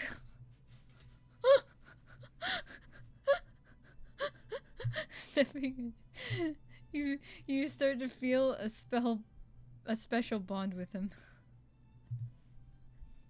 He just brought me to his house. It looks like you live such an exciting life, Colonel Sanders. Every day can be an adventure if you approach it with the right attitude. If you think that rooster's big, you should see my red October. Long ago, I made the decision to never stop searching, never stop working, never stop imagining. Have you been working on any new recipes of your own lately? I'm always excited to talk about food with another ambitious chef. Well, there is something. It's just a side dish, and I've been tinkering with, trying to find the right balance of flavors and textures. I'm not sure I've nailed it yet, but I'm close. Colonel Sanders' eyes perk up as he starts to wonder what dish you might have been describing. It's meant to pair with something spicy or something crispy. Both, perhaps? Now that you've got him right where you want him, should you reveal your new creation to him or keep it a secret just for you? Well, he did share his secret with me. I'll reveal it. You decide that you're as ready as you'll ever be to share your original cooking with Colonel Sanders. Before you can talk yourself out of it, you decide to dive headfirst. You reach into your lunch bag for a special dish that you've been keeping on ice all day. I present to you my original coleslaw. The shredded cabbage dish glistens in the light of Colonel Sanders' Lux hideaway. Magnificent. Together you chow down on the creamy coleslaw. I can't even read it right. I hate coleslaw, I'm sorry. Not sorry. Coleslaw belongs in the garbage. Wow, that's one of the best side dishes you can get at my great restaurant chain, Zorath. Don't talk about my coleslaw like that. It hurts my feelings. There's only one Just a right little bit. way to eat coleslaw, and that's put it in the trash. Zorath, I'm feeling like this partnership might not go anywhere after all. Okay. Until a spoonful remains in the bowl. And he has a Typhoon-class submarine in that lake. The heck? Indeed I do, with silent propulsion. Do you mind if I hold on to the last bite? I'd like to have it around so that I can admire its taste later and think back on this moment. This moment where you and I got closer. You could offer to make him more, but he seems like a very sentimental kind of guy. Sure, why not? Please, make yourself comfortable. I'll be back in just a moment. You realize that now would be a perfect time to do some snooping. Around the room are various items that you can look closer at. Each item seems to radiate memories and emotions. Tap on them to discover more about the Colonel. Right for the rooster. Yes, a very realistic stuffed chicken sitting on the corner table. When you pick it up, you realize it isn't just realistic, it's real! Taxidermy? Must have been important to Colonel Sanders when it was alive. A little note clipped to the chicken foot reads, "The true state bird of the great state of Kentucky." What should I pick next? Outside? The vast lake and mountain range beyond. Just then the ghost of a student pops up. Ooh, are you thinking about heading out into the world on a quest to avenge my death? Wait, what? I never even learned your name. Why would I avenge you? I could just tell you my name right now. It's Can't you see him in the middle of something? You open the window a crack, and the ghost of student is swept out by a breeze. Whoosh! Get rid of them. There must be some. This must be where he keeps a secret recipe. Think for a moment. What number would be important to Colonel Sanders? Then it dawns on you. As soon as you turn the dial, 11, 11, 11, the safe opens. Inside it, you find a single note. Can chicken be prepared sashimi style? Do I have to go through everything? A lock of silver woven hair through the teeth of a comb. Upon further inspection, you realize that the hair therein isn't just silvery in color, it's actually made of spun silver. Dude, is his hair legit silver? Door. Ding, ding, ding. You open the door to Colonel Sanders' closet and find a row of his signature white suits hanging within. You take one off a hanger and try it on. Why am I trying on his shirt? The jacket is a bit big for you, but it's soft and comfortable. You give yourself a deep hug, breathing in his scent. Oh, that is not creepy at all. I've known the dude for 2 days. I'm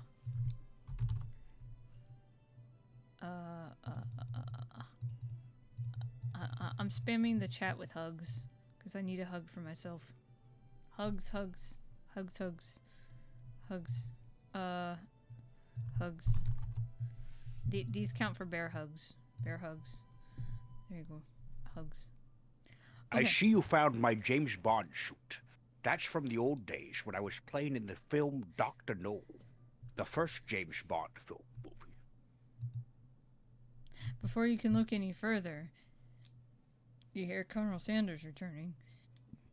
He has a new dish that he has been working on, and he wants you to taste it. You try to act casual until he asks you why you are wearing his jacket. I don't usually loan those out, but I must say, it does look good on you. Oh crap, the jacket. You forgot to take it off. You decide now is your moment to make your big move. You tell him you're cold. You fess up and tell the truth. I would probably tell the truth just because it's how I am. You confess. I think I've developed feelings for you. I might be developing feelings for you too, but I'm concerned. I can't let anything get in the way of my dreams. Oh, look, Whip is here. Whip is here with his friends. Hi again, TJ.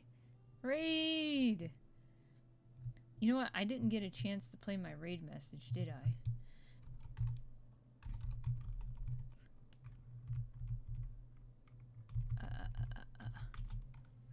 Thank you, Whip. Thank you.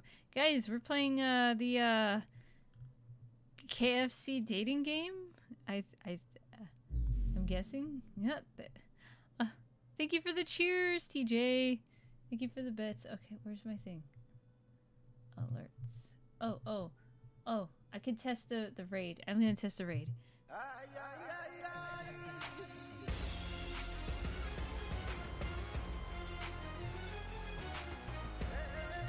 That's a stunning looking picture there, Sora.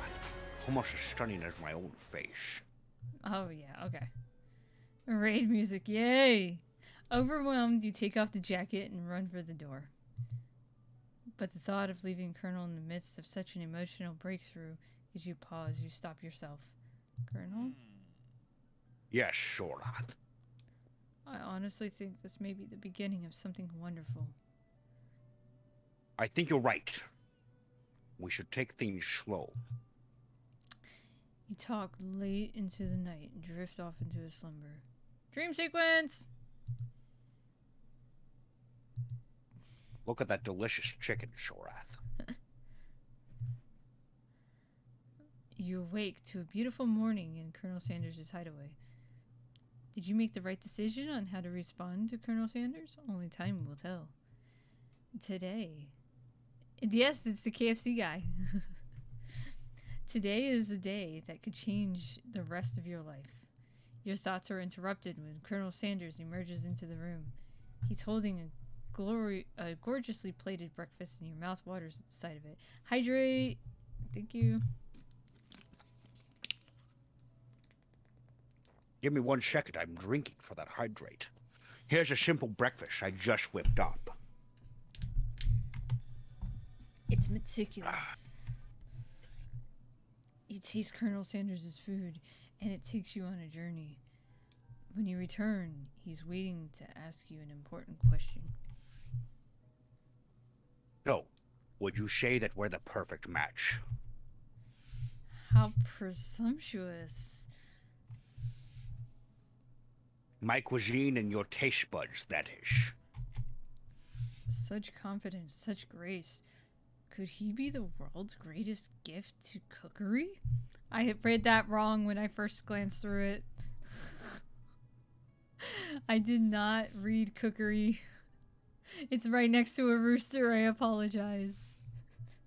Like tartar sauce on chicken nuggets, I say yes. You know, I think we might make a great team. A single tear begins to pool in the corner of his eye as he gazes out the window. And with the right business partner, I know I can't fail. Business partner? Could he be talking about you? It's all happening so quickly. Overcome with emotion and confused by your feelings, you're on the verge of tears, unable to speak. The only answer you can find is to run out the door and get home. There's only one more day left of school after all. The University of Cooking School Academy for Learning waits for no one. You get home and to find something very surprising. Your best friend is there waiting for you. Where have you been? Because I had one heck of a night. I've been desperate to talk to you about it, but I couldn't find you. I got worried that something had happened to you. It's okay. I was just... But now it turns out you're fine, and I can finally get you up to speed with the saga of Miriam. Sure, but... You will not believe what happened to me after school yesterday. I went on a date. I think I can believe that.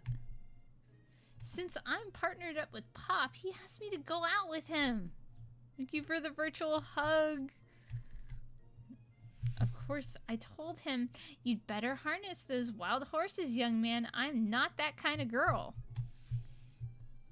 But he was just interested in spending some one-on-one time together and getting to know me, so I said, yeah, sure, I can get to know the little guy. Long story short, he took me to his favorite shush house. But things quickly spiraled out of control. Did she just say shush house as if that's a thing people just say? What's that even referring to?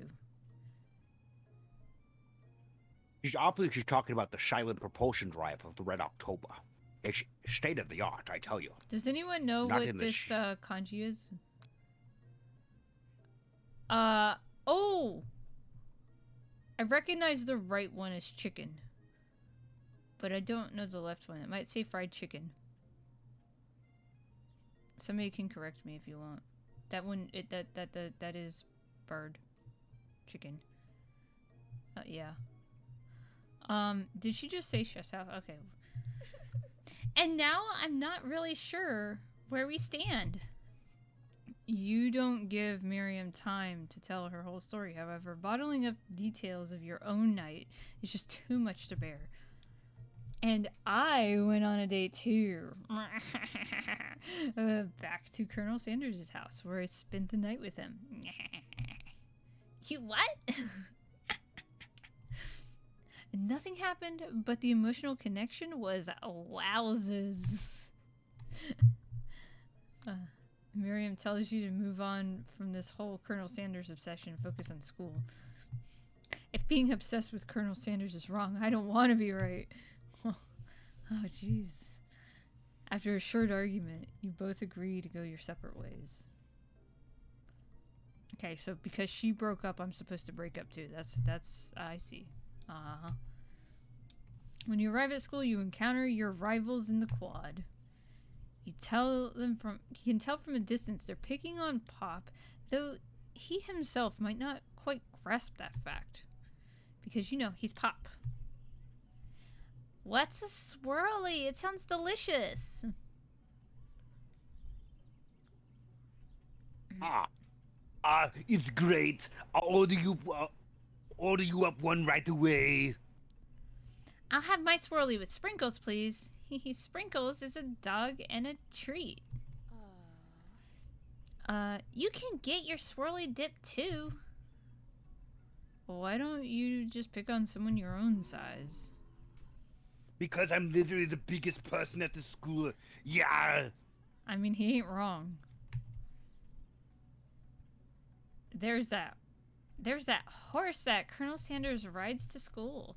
But who would dare pick on such a gentle and beautiful creature? You've got some nerve, Sorath, suggesting I pick on a defenseless horse. Yeah. Now you're twisting my words and I won't have it. You clench your fists, but the injury from yesterday's mixer accident makes you wince in pain.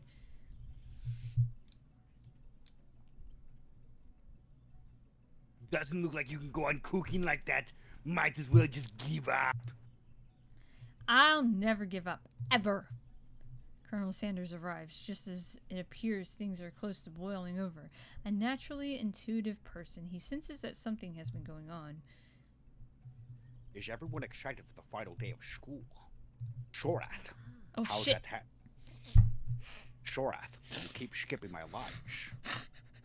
I swear. How am I supposed to take you on my Red October if I can't even talk about it? I'm so sorry.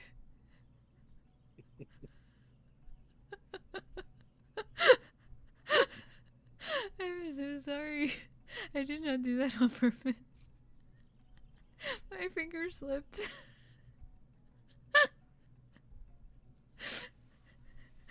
Aren't you? Okay. Aren't you concerned about my hands, Colonel? Yesterday I almost broke a nail winning so hard. Technically, I don't believe a winner was decided, but your presentation was quite impressive. What is he why what is he doing complimenting her? But what about the flavor of my delicate, warm, gooey chocolate sauce? It was clear that you're passionate about how your food is received. That's a lot of words to say it was bland. Excuse me, Shorath.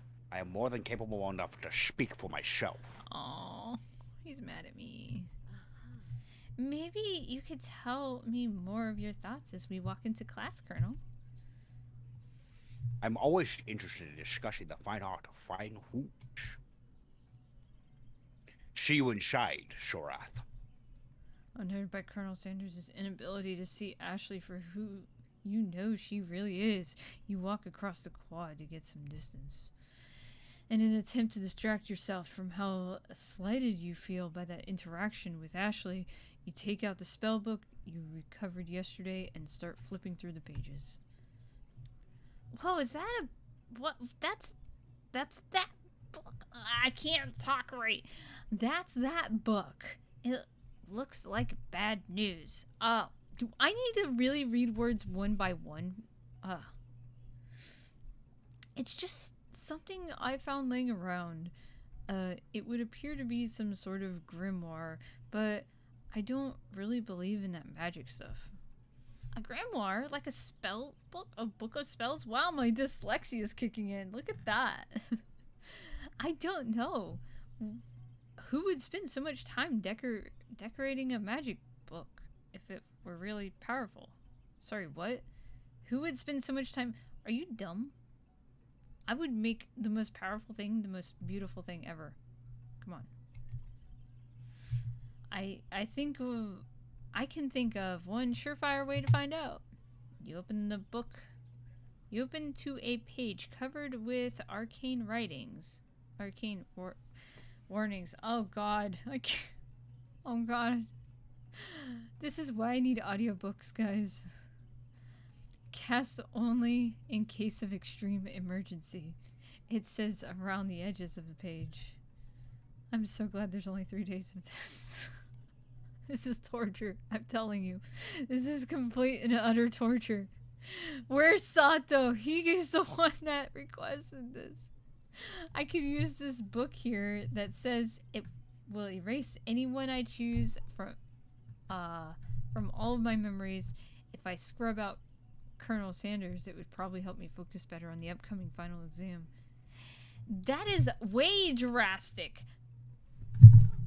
Couldn't you do something else? Like anything else? Not rooted in dark magic? Maybe tie a string around your finger? Okay, fine. This is drastic, but desperate times cause for desperate measures. You've got a memory erasing spell sitting right in front of you and a pretty good excuse to try it out. I'm not going to do it. I don't want to do it. You take your friend's advice and put the book away. It's almost time for class.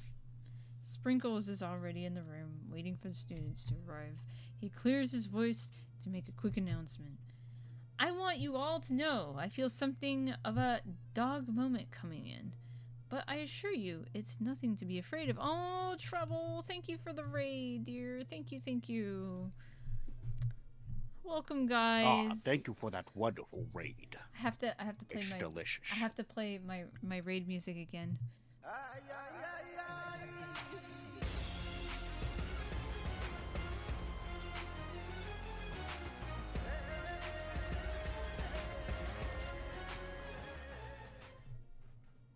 Nice one. Welcome, Raiders. We are trying to date Colonel Sanders. I want you to know, but I assure you it's nothing to be afraid of. I'm trying. His cute little nose scrunches up and he begins to breathe quickly. Oh, my professor's a dog, by the way, apparently. Dogs can be rather unpredictable. Wait to see what happens. Sprinkle stops in his tracks. He focuses at the window. The room is deadly silent. When you follow his gaze, you see a tiny orange squirrel. Oh, God. Squirrel! Sprinkles turns feral and runs to the window of the classroom. He begins barking uncontrollably at the squirrel outside. Terrence, I told you I told you to never come back here, Terrence. I will destroy you, Terrence! Sprinkles You see, I've played my Professor Dog card in attack mode. Sprinkles is barking fiercely. Bye-bye, Treble. Thank you. Thanks for tuning in, Treble. Have a good time. Drool flying into space. Thank you, Migs. Thank you for the follow. The squirrel looks over, but he doesn't say anything back. You wonder, is that even a talking squirrel? Who named him Terrence? You better not show your chubby cheeks around here ever again! After, Sprinkles is another VTuber! Hi! Welcome! After Sprinkles is satisfied that his presence has been felt by not only Terrence, but any other squirrel hearing in the distance, he returns to his professional tone. I apologize for the outburst. This actually brings up an important point. Thank you, Sorath, for reminding me to dole out this indispensable bit of wisdom. You see, but before he could get any further, Miriam's love of drama spills into the class. Sprinkles is interrupted by sad whimpering coming from the back of the room. I told you to save it for after class. But I miss you. We went on one date, Pops, and how can you miss me when I'm right here? Pops' voice quivers as he pleads his case to Miriam. Every time I blink, you go away. That's a really cute thing to say. Miriam, what happened between you and Pops? I got really close. I got her in trouble, and now she's mad at me. Oh, I didn't just get in trouble. I got yelled at by Pops' mother, who blames me for getting him banned from every museum we step foot in. Oh, so that's what you meant by shush house. Pop, we went on one date. We're over. And it meant so much to me that I made this for you. Oh. Too hurt to go on arguing, Pops leaves his creation behind and runs out of the room. Nothing like a loud public breakup to cast a pall over the final day of school. Well, that was unfortunate. But we mustn't be distracted from what lies ahead. The final competition showdown challenge exam. I'm still working on the title, but I think you get it. Test time approaches. See you all in the arena. But before you could think about your upcoming competition, there's a very beautiful soul nearby in need of a pep talk. Hey Miriam, you okay? Okay, I'm so mad I could smash a tiny mug, spilling several droplets of hot cocoa all over the floor. How could he embarrass me in class like that, in front of everyone? Her tiny cocoa is delicious treasure. So you know that this breakup is no joke, even if the source of her frustration is with a silly boy. I know that you know this, but I'm going to say it out loud. You don't need anyone. Me and you, we're going to cruise through this final test and hit the carpool lane to Success City. Miriam brightens up, imagining the wind rushing through her short bangs, but she hesitates to embrace the feeling all the way. You're not gonna saddle up on Colonel Sanders' stallion and ride off into the sunset without me? Of course not. Well, maybe, sort of, but I'm sure there's a pony out there with your name on it and a ranch big enough for both of us and whoever else we want to bring. If it's not Pop or Clank or anyone else you meet today, tomorrow, this whole year, you know what? So what? You're a special person who shouldn't settle for the first someone who show a little interest anyhow. Miriam gives you a big hug and wipes the tears from her cheeks. I should really review my menu for today. I'm gonna make a very special soup. And I bet that Professor Dog is gonna love it up. While you were pep talking Miriam, you completely missed lunch, but that's okay because you had a better idea of how to spend your time before your exam. You decided to head to the arena early to practice a dish. This is it, the location of your final challenge: a test of will, a test of strength, a test of talent, and a chance to beat the pants off of Van Van, the supposed Man-Man, and his eviler counterpart Ashley. As planned, you begin to run through quick tests of recipe you've been working on, Sorath's famous chicken pot pie. After practicing for months, making this dish comes second nature to you, and you're able to quickly get a fresh pot pie in the oven. But as soon as you do, your cram session is interrupted by Colonel Sanders. Gorath, what are you doing here? There's still time before the final exam. Oh, just taking it all in. I'm big into visualizing success. I'm looking at my station and picturing victory. The pot pie has begun to bake and the smell is slowly filling the space around you. Visualizing, huh? That's too bad. I was hoping that you were here cooking something delicious. You'd usually happily share your food with anyone who's hungry, but the last time you let Colonel Sanders get in your head, it cost you a cook-off. You decide it's time to put your cooking above your romantic... Oni-chan! Thank you, Valentine, for the sub. Thank you, Valentine. Resub. It is resub. This is 2 months now. Thank you. You're an awesome person, Valentine. Maybe one day you too can join me and Shorath upon my Red October. Your Red October. You decide it's time to put your cooking above your romantic desires, but the decision gets hard to stick with. gets hard to stick to when the timer goes off behind you. Fess up, you're practicing a dish. Okay, you got me.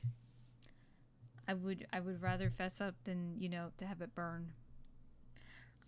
I'm doing a little bit more than visualizing. I know. My nose can smell pot pie from 400 yards away. Hydrate. It's hydrating time. That's an oddly specific distance, but you'd expect nothing less from such an oddly specific man. And you're redeeming snack time.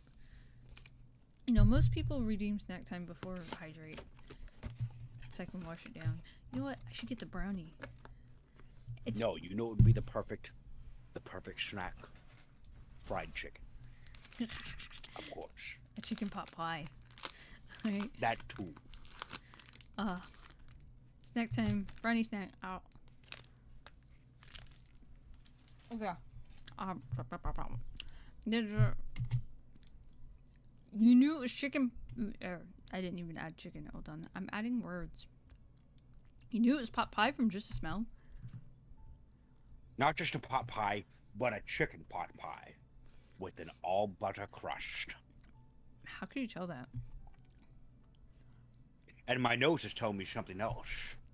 Oh no, is it burning? Haha, no. I can smell that it was made with the heaping helping of TLC. That's a good band. But it'll probably start burning any second if you don't pull it out. That's what my ex said. That's a good one. I like that joke, Sora. I'm sorry. It's habit. It's habit. I'm sorry. I'm say so, I swear. I'm say so, I swear. If I say it enough, will they believe me? The moment of truth. That was good. Wow. It's the best pot pie I've ever tasted. I've always loved country cooking, and I could eat this all day. That's what Mike said. What? There's no time left. The final showdown is about to begin. Rehydrating. Sprinkles lays down the ground rules. There are no rules. That is, except cook with everything you've got. Step up for the cook-off of a lifetime. You decide that mac and cheese plus pot pie you've been practicing are just the dishes that'll push you over the edge of victory. That'll push you... Yeah, okay. Meanwhile, both Van Van and Ashley are prepping wildly elaborate dishes per their usual over-the-top selves. Miriam has a great magnifying glass and several sets of tweezers. She's definitely prepared to go big going small. Colonel Sanders seems to be harnessing his 11 herbs and spices, but he's trying to find a way to improve on something perfect. His original recipe, registered trademark, fried chicken. The intensity in this room starts at a full 10 out of 10. 10 out of 10. 10. You're not gonna do it? Okay. It's a 10 out of fucking 10. Calm down, Sharath. Start cooking. It's your final test. Fine. Everyone is calling out really special cooking moves as they prepare their food. Wow, this is getting serious. Colonel Sanders batters his chicken as it levitates through the air. I can't read that. Egg wash. Egg wash. Indeed. Miriam ferociously injects ingredients into an itty-bitty pot of broth. Best friend batter blaster! That's a good attack name. Van Van flexes his pectorals as he chops open a sea urchin. Let's rock! Rock and roid. I can't read that part. Yeah, come on. Ashley scoops her pastries off the tray with lightning speed. Shallow personality spatula. Oh, God. That was a good one. Even Clank gets on it. 5-dial pressure point chicken cooking technique. Wait, when did Clank learn to speak English? It's a singularity, as was foretold. We mustn't let it happen, or the appliance uprising will take us all. Self-destruct. Van quickly unplugs Clank and rolls him out the back door of the arena. As you frantic... Thank you for the raid! Oh, I get to play my raid song again. I'm gonna play my raid song again. Hello, third couple. Welcome to the best area. Thorath is currently trying to date me, Colonel Sanders, as portrayed by the great and very well missed Sean Connery. Thank you for the raid. Welcome, guys. We're just finishing up with the story. As you frantically prepare your dish, you notice Ashley has her spell book out. Is she going to use some dark magic to turn the tide? You've got a book of your own, and you're desperate not to see her win another battle. Raid! Welcome, raiders. Should you take this opportunity to fight magic with magic, even if it's almost certainly evil? Do it the hard way. Who needs magic when you've got passion? I'm gonna do it the hard way. Colonel Sanders sees that you've chosen to win on your own terms, and he gives you a subtle wink from across the room. I believe in you, Shorath. Miriam notices too. And I've always believed in you, Sorath, since we were little kids, because I'm your best friend forever. Oh God, this voice. She's so cute. You turn to notice that Miriam is at your station cheering for you. Miriam, what about your dish? If you're over here cheering, who's cooking? Tiny food is short cook time. I'm actually already done, so I thought I'd help you. Oh, that's sweet, but... Miriam tosses a handful of spices directly into your boiling noodles. It's the secret ingredient! Oh, no. I told her the wrong one. However, she doesn't know that you lied to her about the ingredient that was made up. And where in the world did she get I have nuke from? The boiling pot explodes. I believe in the Sorath that believes in you.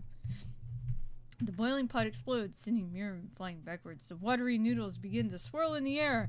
Bubbling up in the dark cloud thickens and congeals before your very eyes. It is I, Steve, the Spork Monster! I thought his name was Barco. Steve? Wait, what happened to Barco? You're not here to battle me, are you? We Spork Monsters are many. I think Barco had a day off. But you have conjured Steve. I hate to battle, so... I'd say you're doing pretty alright.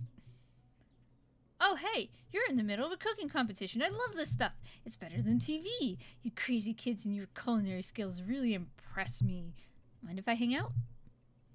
I'm sorry, Steve, and I'm kind of in the middle of something. Do you mind? Steve, the Spork Monster, notices that you've gotten a grimoire stashed beneath your cooking station. I see that what you're up to crisscrossed some magical items and accidentally summoned me, huh? Hi, yeah, you guessed it, sorta. If you're here, would you mind tossing me some fried noodles in a pot of salted water? I'd love to. I always wanted to be top chef, actually.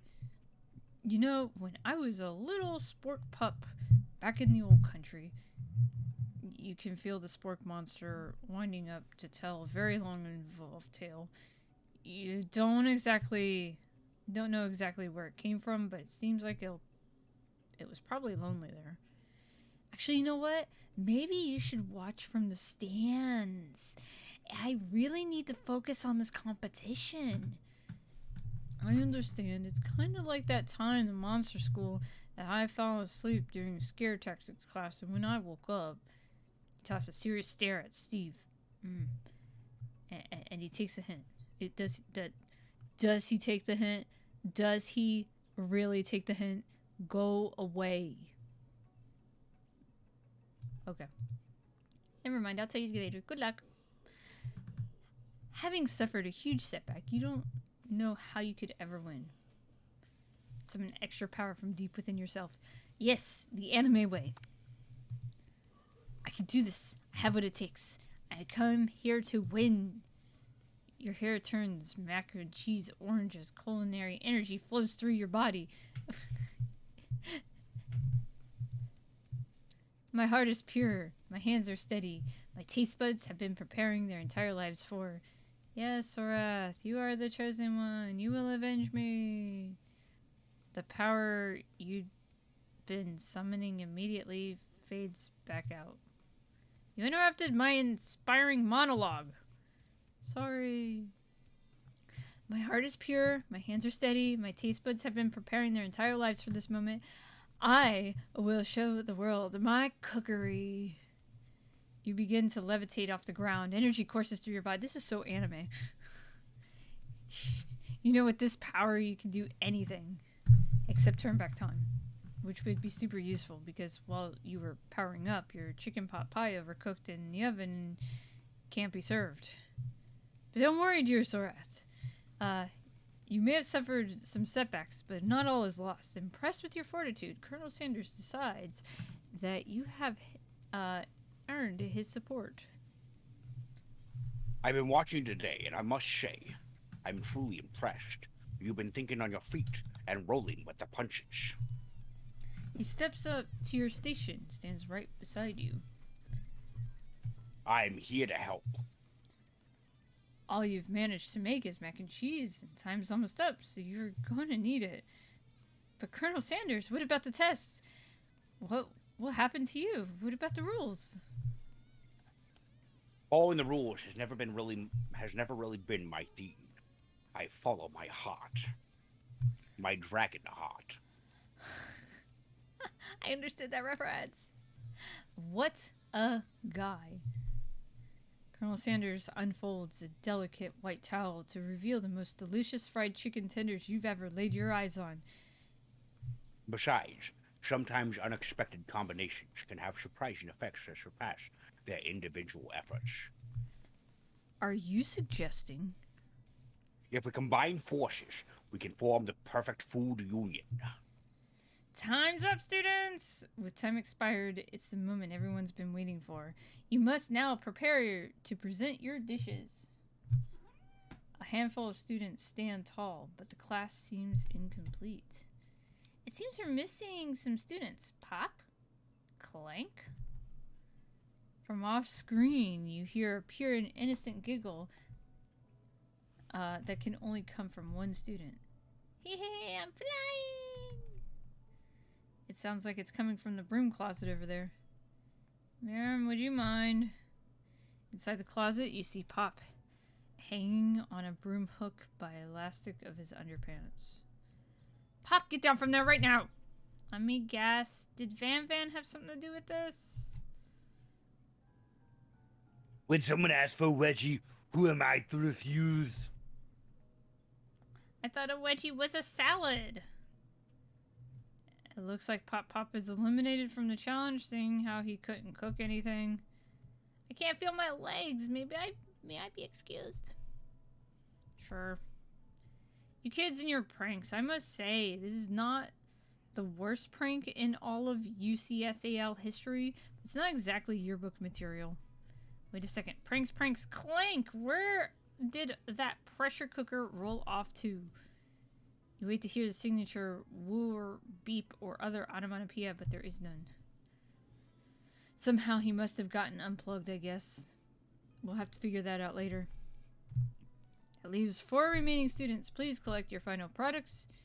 Yes, it has been a long semester. Wow, 3 whole days long. You know what? A long semester indeed. I think I know why the semesters are only 3 days long. Now hear me out. Your professor is a dog. There are other dogs at the school. Dogs run the school. A dog's life is shorter than a human's life. Dog years. Dog time. 3 days is a semester. I figured it out. But after days of hard work, the time has come for me to eat. Marin, please step forward. Now describe your dish. I've made tender udon noodles with savory... Oh my god, that's delicious. Oh, wow. Sylvester came here at the very end. Good job, Sylvester. Hello there, Chateau. And I started an hour late, and you weren't here. Good job. It's not like you can't watch the vid, Sylvester. Yeah, you can still watch the VOD. 3 human days is like 21 dog days. Yeah, okay. I was driving. Oh, but never mind. I'll talk to you later. Grr. We'll talk about this later. We'll talk about this later. Okay, my word. It's so delicate. Is that teeny tiny Naruto Maki I spy afloat in its teensy bowl? Yes, Chef. Please call me Sprinkles. Chef is my father's name.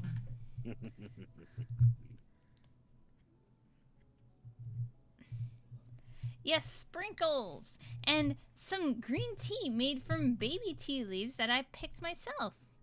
Sprinkles carefully sniffs around the dish before opening his mouth and letting just the tip of his pink dog tongue dip into the bowl.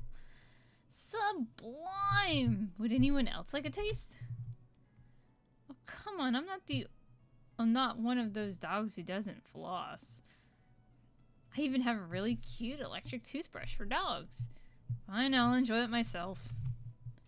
And in a flash, the entire meal was devoured. Not that it took much. It was less than a thimble's worth of soup. A+.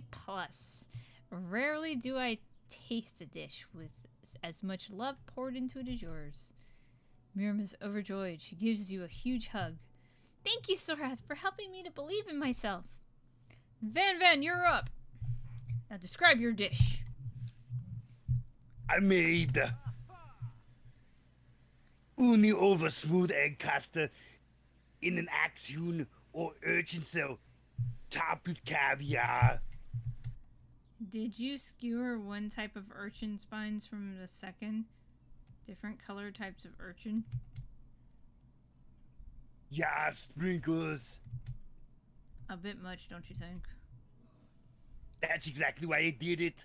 A bitch much is kind of my brand. Doesn't it look cool? Sprinkles leans in to sniff the uni, but he can't get his nose close on account of all the spikes. He begins to paw at it erratically, causing the custard to slosh around. Woof, woof! Please be gentle with my cuisine. Grrr. Finally, Sprinkles goes all in tongue first, but he can't get past all the needles. He reels back as his tongue is poked and prodded. Ouch, my tongue! The professor appears to be having an allergic reaction to the sting. I can't eat this. It keeps poking my tongue. Disqualified.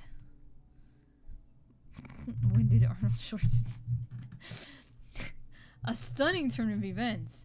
Who would have thought that serving food in a bowl made of needles could make it difficult to eat? Dejected, Van does not go gentle into the night.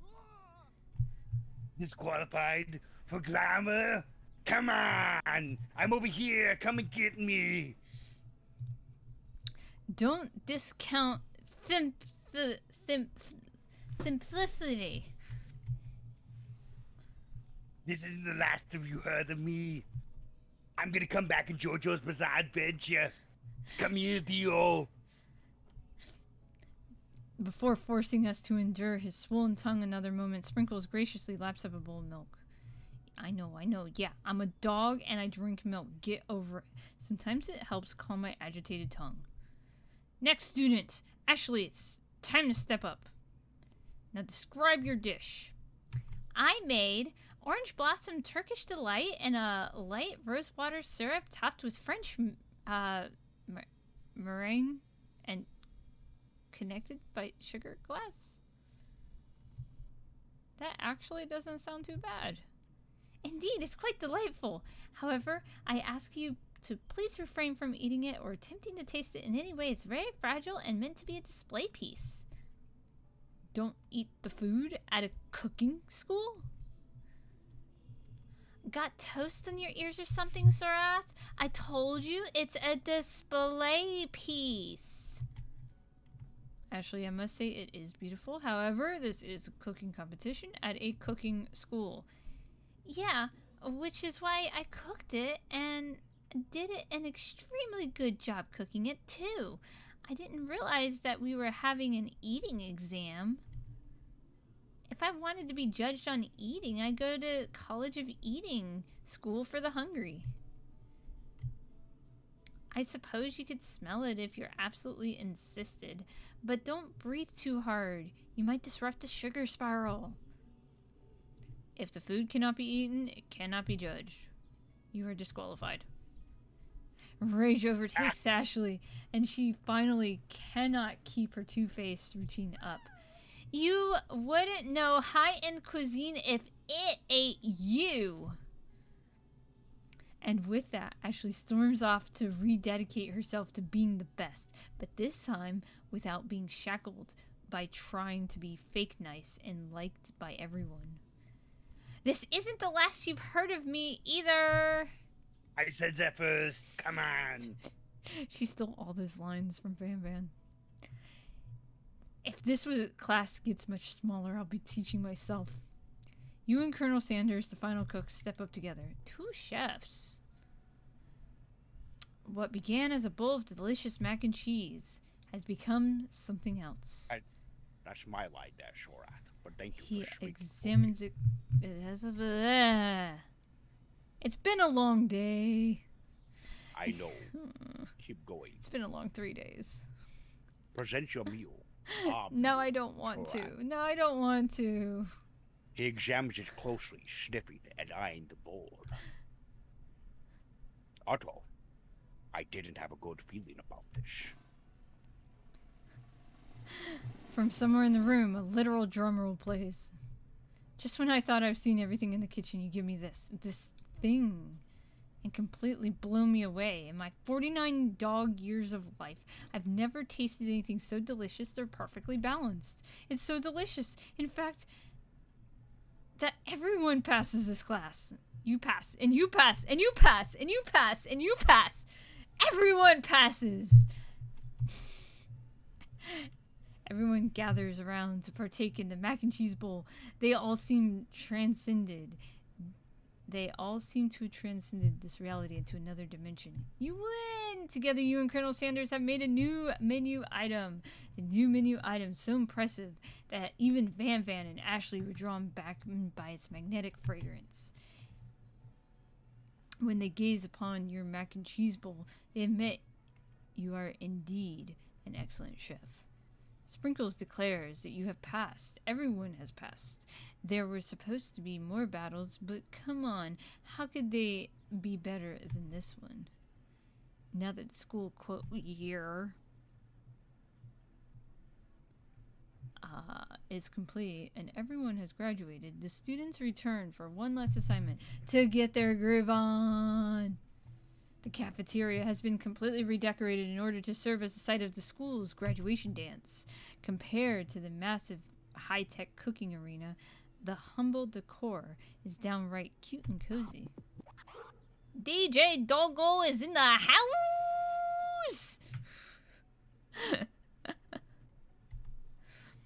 You knew that Sprinkles was a master chef, but also a world-renowned turntablist.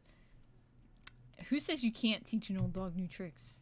Van Van and Ashley tell everyone that they're committed themselves to righting the wrongs that they did while they were the villains.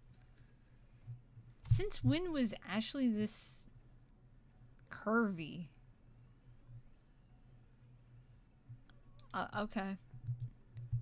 I skipped a line. Not another haunting. No ghosts allowed. Go away. It's clearly written. I was never actually a ghost. It was all trick to get you to finally notice me. Oh, amusing. Now that everyone's together, hits the spork monster, who's totally mellowed out. Everyone, the spork monster is no more. From here on out, I prefer everyone refer to me by my new name, Party Monster. Student tries to finish what he had to say, but everyone's too wrapped up talking to Party Monster. Dejected student walks off. Maybe things didn't work out for Miriam romantically, but she's found love in her cooking, and you know she's gonna do great. Hi, Snowflake! Hi, thank you for the raid!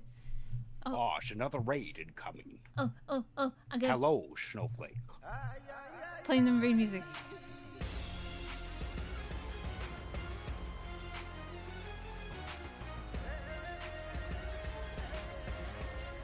Get ready to freeze because there's a blizzard inbound. Welcome, Raiders. We're trying to date Colonel Sanders, and we're on the last day of the... Oh my god, Nightmare 2? Oh my god. Oh my god, oh my god, oh my god. Look at all these rage. Hey, Rage Nightmare! Shadow Welcome. Welcome. Greetings again, Raiders. And greetings. Oh my goodness, Nightmare. Hi, everybody. How are you? All the hugs. I do have a hug redeem. Virtual hug redeems in case you don't have emotes. You see, you can still give hugs. Yes. Oh, jeez. We're on the last day of the attempt to date Colonel Sanders. Yes, hugs. Yeah. SCG's World, thank you for the follow. Should I call you just SCG? SCG? I can hug myself. Oh, it's cute. Nightmare's got new emotes. Oh gosh, do I have it? Let me see if I have Nightmare's new emotes. Now that they're uploaded. If I can find Nightmare. Oh no. Oh no. I can't find it. I know that I'm subbed to you. Oh, wait. Sayo, is that yours or Nightmare's? That's why. Okay. Hi! Poggers. Okay, let's get back to the story real quick. We're getting there. I swear, he's gonna be mine. Okay. Maybe things didn't work out for Miriam romantically, but she found love in her cooking, and you know she's gonna do great. You have new ones, and Night has new ones. Okay, I gotta look into that when we're done. A red carpet rolls out across the floor of the ballroom. It's like a Hollywood movie premiere. Who would command such an entrance? It's Pop! He's arrived, late to the dance, but apparently for good reason. Walking the red carpet, you see perched atop his dirty chef's hat. Oh, thanks for the sub, SCG. Wait, that was for my YouTube sub. Thank you. That's where you can find all my VODs. I'm gonna upload them. And thank you for the hug. Alright, a crown? Welcome back, Pop. I know you weren't able to complete the final exam and accept your diploma, so we had to mail it directly to your father. We figured it was the least we could do for the school's dean.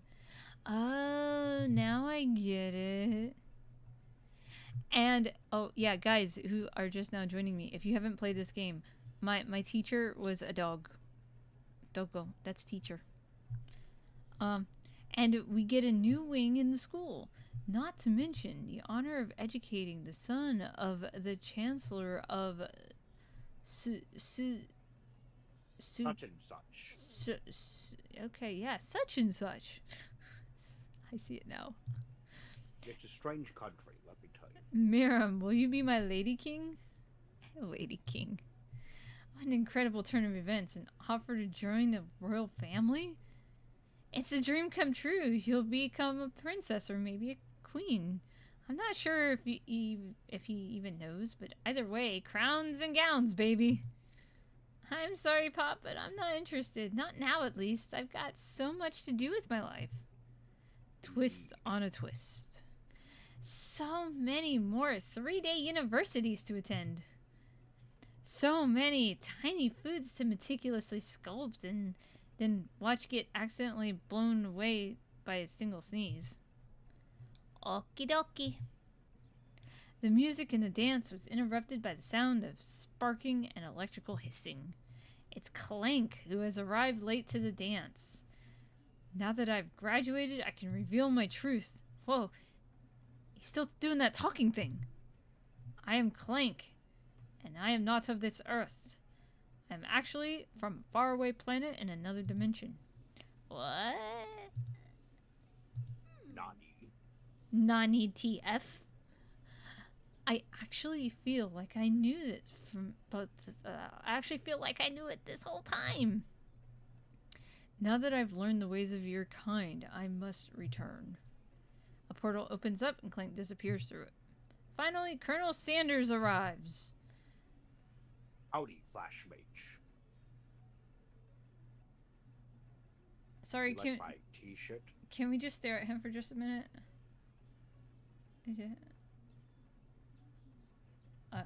Alright. Okay. You can admire as long as you want, Sora. It's actually kind of impressive. Okay. Just like the first... Still can't believe you got a Lifetime original movie. Did he now? Just like the first day you met him, he has come prepared to feed the entire class. However, it's not enough to just give them a bucket of chicken. This time, it's a full meal. I didn't get to be the most... Oh, that's your line. That's me. I didn't get to be the most famous chicken man in the history of chicken. And man, by not reminding people to go out and buy my chicken.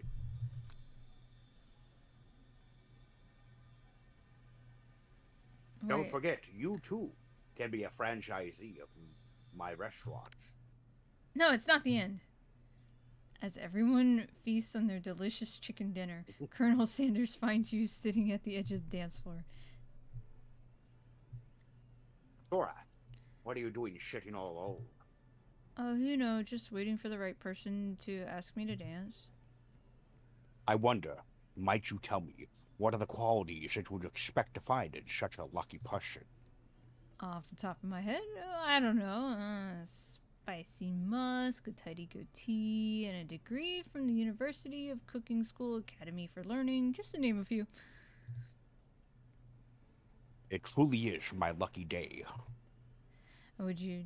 Would you dance with me? I'm gonna ask you. I asked you first. I was gonna ask you. Yes, I would love to. As you glide across the dance floor, hand in hand with Colonel Sanders, the future stretches out in front of you. And once my 100th... And once my 100th franchise is up and running, I'll be ready to take a day off. And I'll be so glad to spend it together with you, Shorath. I'm really bad at taking your lines. I'm so sorry. How sweet. We'll work together and play together. Colonel Sanders stops dead in his tracks. Work together. Well, I think this is something I'll just need to do by myself. But who'll help you run your restaurants? Yeah. I don't believe I need help. Besides, based on your time at the school here, do you really think running restaurants is the best path forward? Thank you, Lava Dave, for the follow. 69 funny number. Could it be? You found love? You found a love connection, but failed to earn Colonel Sanders' respect as a chef. Wow. Can you live with only half of him? Will you be able to endure sharing him with another love, the life of an entrepreneur? I suppose I could enroll at a pastry school. Oh, my dear Shorath, I'm sure that you'll find your place eventually. And along the way, you'll have me by your side, and my tasty fried chicken. The end.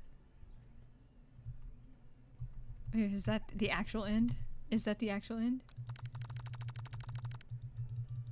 I think that's the actual end, guys. We did it. Well, it says the end. Nothing's happening.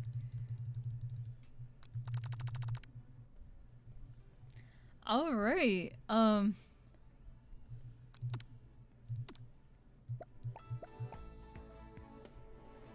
Okay then. I suppose we can do this the part where hydrate, where we go and find somebody to raid. Since, I mean, I guess we're done. Don't forget tomorrow. Tomorrow I'm going to be doing a collab with Suno, and thank you for all the virtual hugs, Sato. Come on, you're wasting your points. Yeah. Don't waste your points on that, Shato. Thank But you. instead, you could be spending it with me, Colonel Sanders, on my Red October. Thank you, after little we go trusty, for the kill follow. the KGB. Oh wow. Okay, so I'm gonna be playing Suno tomorrow in Tetris and whooping him silly because Good. he is already aware what he's getting into. I was so distracted by the game I forgot to follow. It's okay, it's okay. I want to find somebody to raid. Who do I want to raid? Who do I want to raid? Ooh. Oh my goodness. Oh my goodness. So many good people are on.